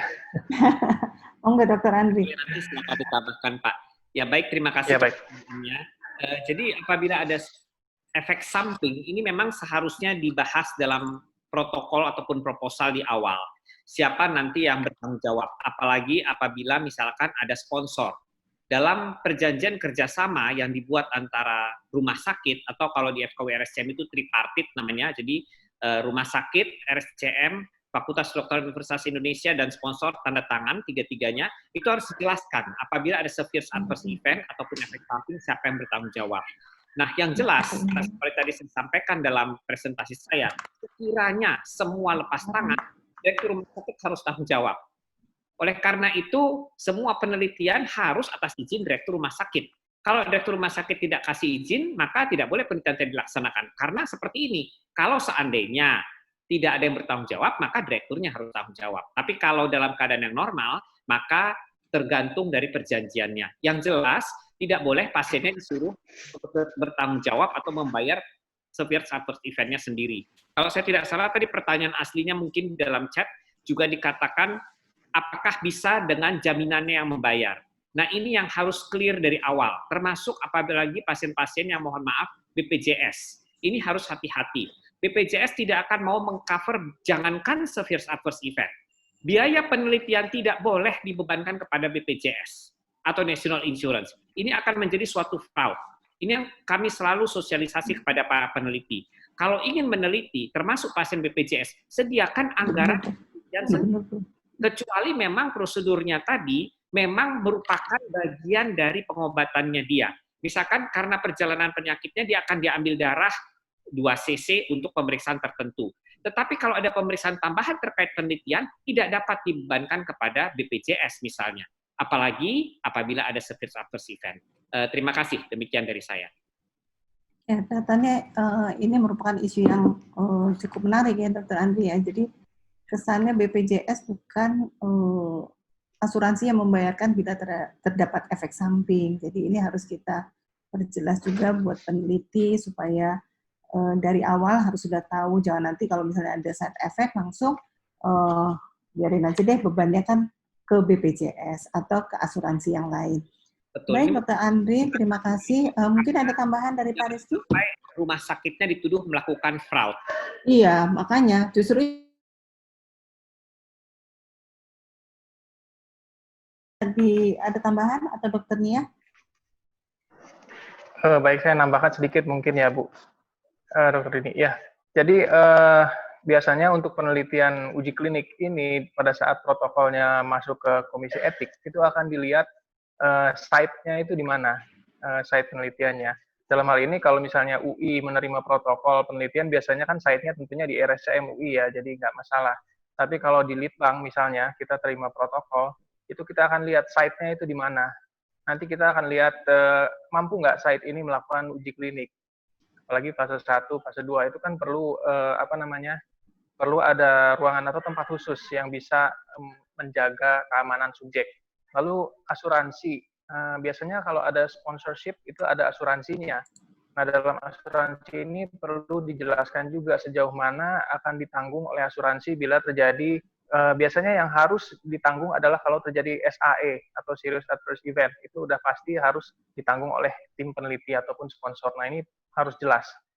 Kalaupun nanti mau menggunakan rumah sakit di mana site itu berada, itu pun harus jelas sampai sejauh mana penanganannya akan diberikan. Saya rasa itu. Terima kasih. Ya, terima kasih Pak Rizky. Dokter Nia, ada nggak tambahan? Tidak ada, Dok. Tidak ada. Jadi cukup jelas sebagai peneliti kita dari awal harus sudah tahu bahwa katakanlah BPJS tidak akan menanggung atau asuransi yang akan menanggung harus dibicarakan terlebih dahulu. Kemudian ada pertanyaan juga yang menarik dalam hal ini dari Mas Ida Fausil. Jadi bagaimana kalau dalam suatu penelitian itu dimasukkan ke dalam suatu komite etik, disapprove, kita tidak mengizinkan, lalu dia pindah lagi ke komite yang lain. Apakah itu dibenarkan? Apa tidak ya? Jadi masuk ke UI kita disapprove. Terus dia masukkan lagi ke tempat lain. Nanti ini peran Pak Rizky gimana nih dalam monitoring ini?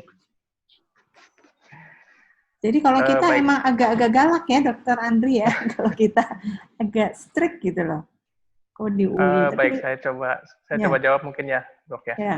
Baik, sebetulnya etika penelitian di sini hubungannya sangat erat dengan integritas peneliti juga ya.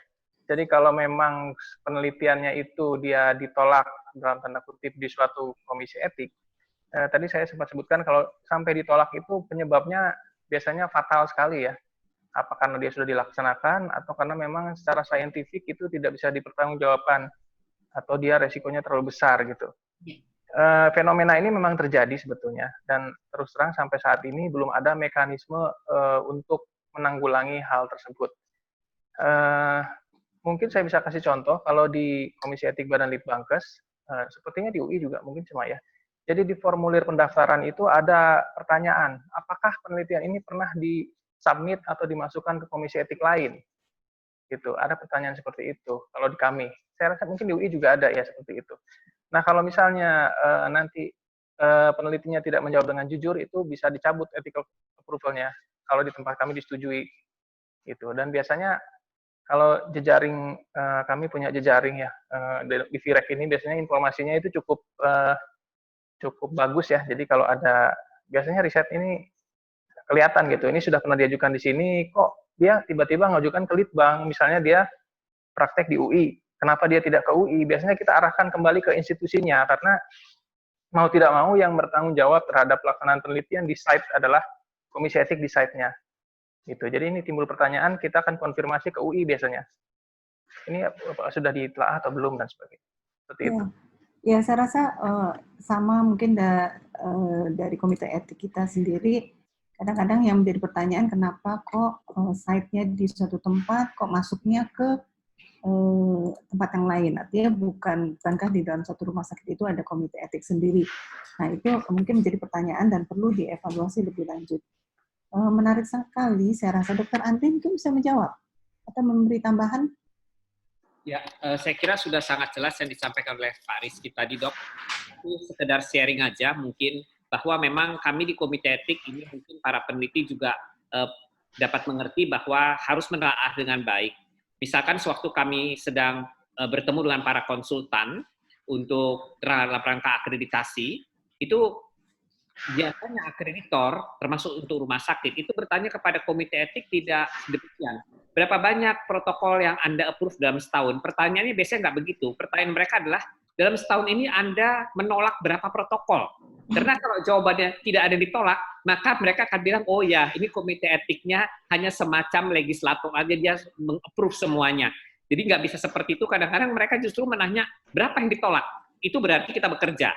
Begitu. Jadi ada yang memang seharusnya diterima, seperti kata Pak Rizky, kita sih berusaha untuk membantu dan supaya penelitian berjalan dengan lancar, tetapi ada memang penelitian-penelitian yang tidak dapat disetujui dengan berbagai alasan.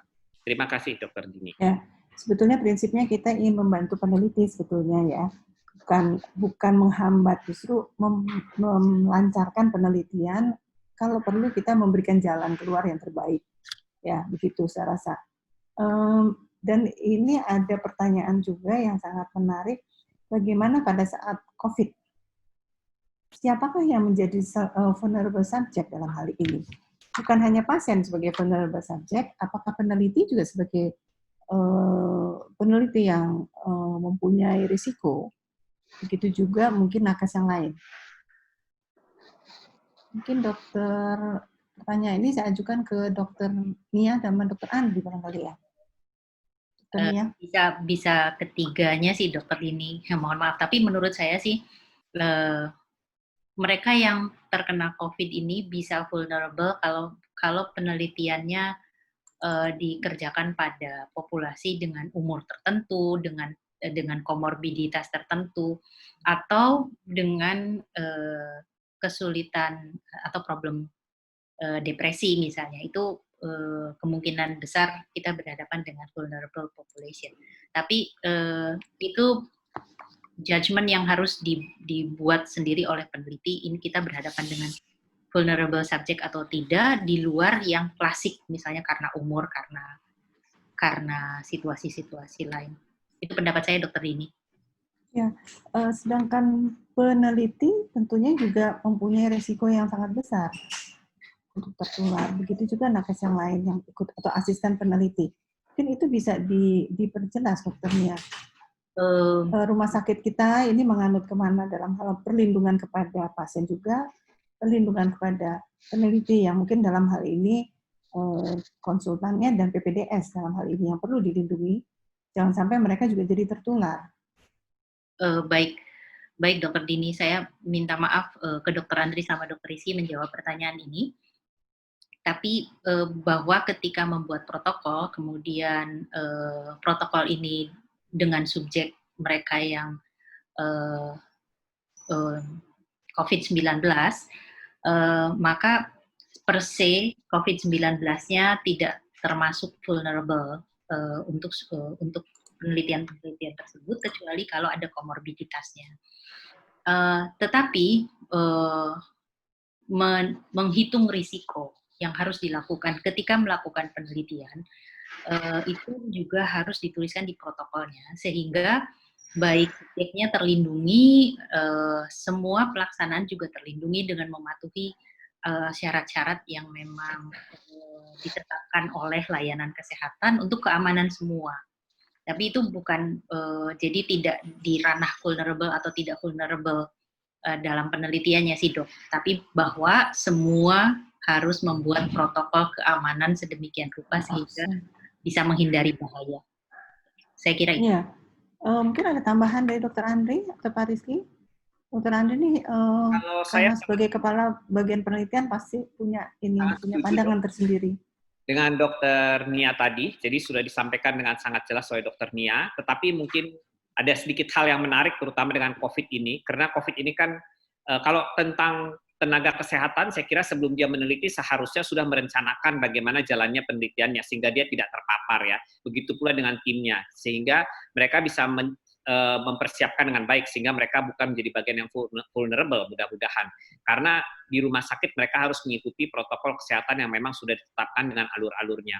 Yang agak menarik dok, mungkin justru di subjek, di mana ini justru tadi masukan dari Pak Rizky maupun Dokter Nia dalam menghilangkan bias ini sangat penting. Jangan sampai dia menjadi vulnerable karena penelitian terlalu menjanjikan yang berlebihan. COVID ini kan penyakit yang misterius. Sekarang banyak orang datang dengan pengobatan A, pengobatan B, yang mungkin didengar bukan dalam bentuk penelitian di tempat lain, dicoba sedikit pada sedikit kasus, dianggap hasilnya sangat baik. Padahal itu belum melalui suatu uji klinis. Baru 5 kasus misalnya, kurang dari 10 kasus. Jangan sampai vulnerable-nya menjadi, karena pasien COVID ini sekarang obatnya nggak jelas, obatnya kan nggak ada, belum jelas semua. Belum ada terapi yang jelas-jelas bermanfaat. Maka si peneliti datang dengan mengatakan, saya mau ajak Anda ikut serta dengan obat saya ini atau dengan treatment saya ini, sementara si pasiennya tidak mengerti bahwa ini sebetulnya merupakan suatu penelitian yang belum jelas hasilnya. Nah, di sini mungkin kalau saya kira bisa menjadi semacam vulnerable ya, karena mereka tidak mempunyai pilihan, maka mereka akan terpaksa mengikuti penelitian. Jadi, inform consent yang sangat jelas yang sudah disampaikan tadi, itu saya kira sangat penting. Sehingga subjek penelitian mengerti bahwa ini benar-benar merupakan suatu uji klinis. Demikian. Iya, Dr. Andri, apalagi subjek penelitian mungkin dalam posisi yang sangat riskan atau masih dalam posisi di ICU atau dalam keluarga sendiri, keluarganya menyetujui karena pasiennya dalam menggunakan konventik, kayak gitu-gitu, sebetulnya sangat harus diperhatikan ya keselamatannya. Kemudian ini ada pertanyaan dari Dr. Lutfi, bagaimana dengan penelitian membutuhkan GCP, apakah hanya uji klinis saja dan apakah komite etik memberikan sertifikasi GCP? Pak Rizky dulu mungkin. Pak Rizky ya.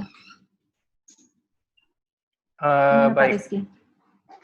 Kalau GCP saya rasa tidak diberikan oleh komisi etik ya, akan tetapi ya komisi etik justru melihat apakah peneliti yang akan melakukan uji klinik itu sudah tersertifikasi GCP atau punya sertifikasi GCP.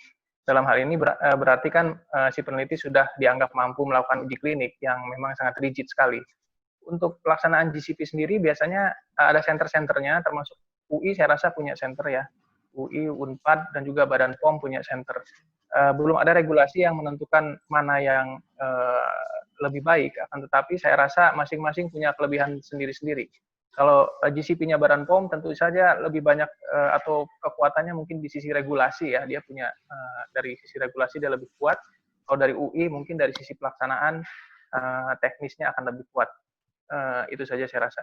Saya mau menambahkan tadi yang resiko untuk vulnerable subject.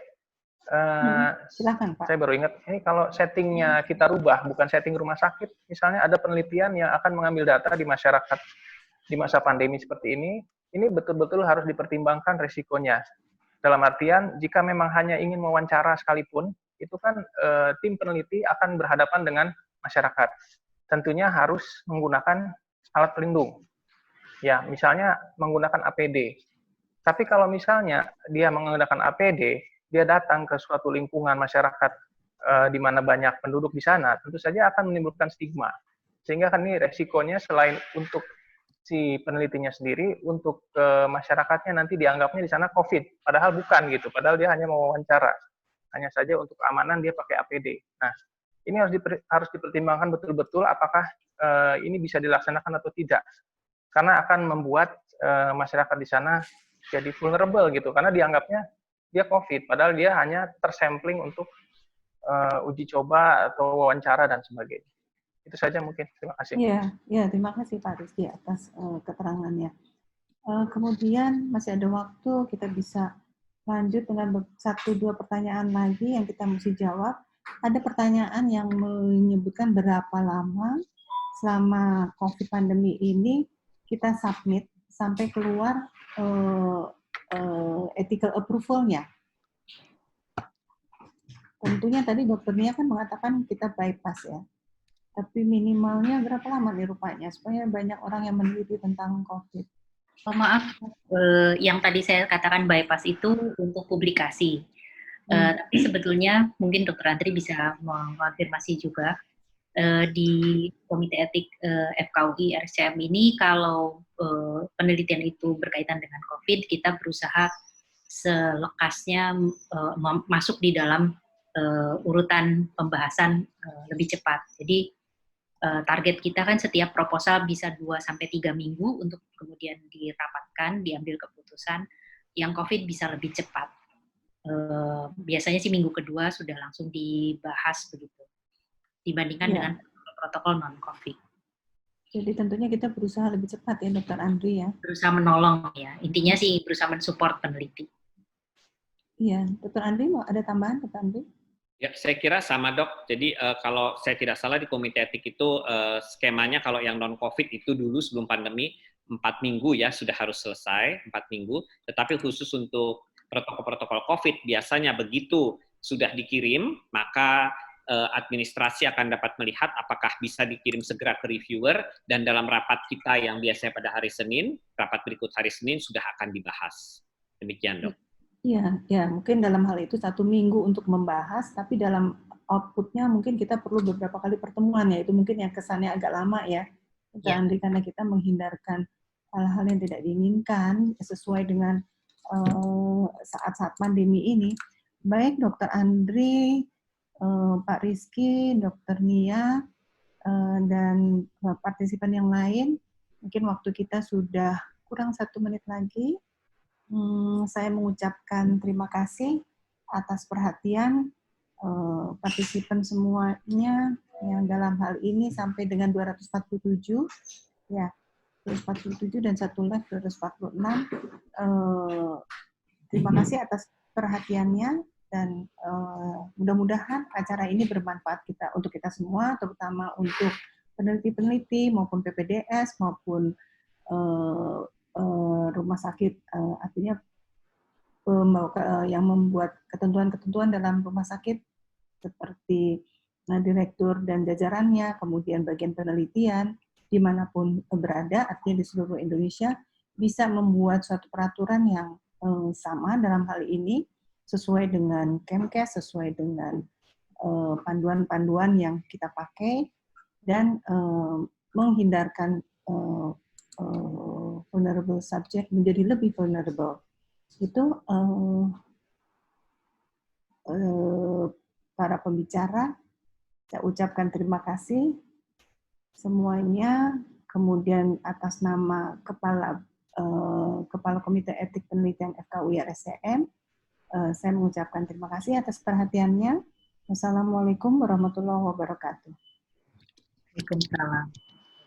Oke, terima kasih atas perhatiannya para pembicara maupun peserta. Saya mengucapkan terima kasih. Wassalamualaikum warahmatullahi wabarakatuh. Salam sehat. Izin live. Terima kasih Dr. Andri, Dr. Nia, Pak Rizky, dan terima kasih pada tentunya pada ICTech yang sudah membantu penyelenggaraan webinar ini. Terima kasih. Ya, sama-sama Dok. Terima kasih Dr. Sasti. Ya, Dr. Andreas, Dr. terima Andri, kasih. Dr. Nia, Dr. Dini, saya Liv ya. Ya, terima kasih. Terima kasih, Dok. Terima kasih ICTech. Sama-sama, Dok. Terima kasih, ICTech.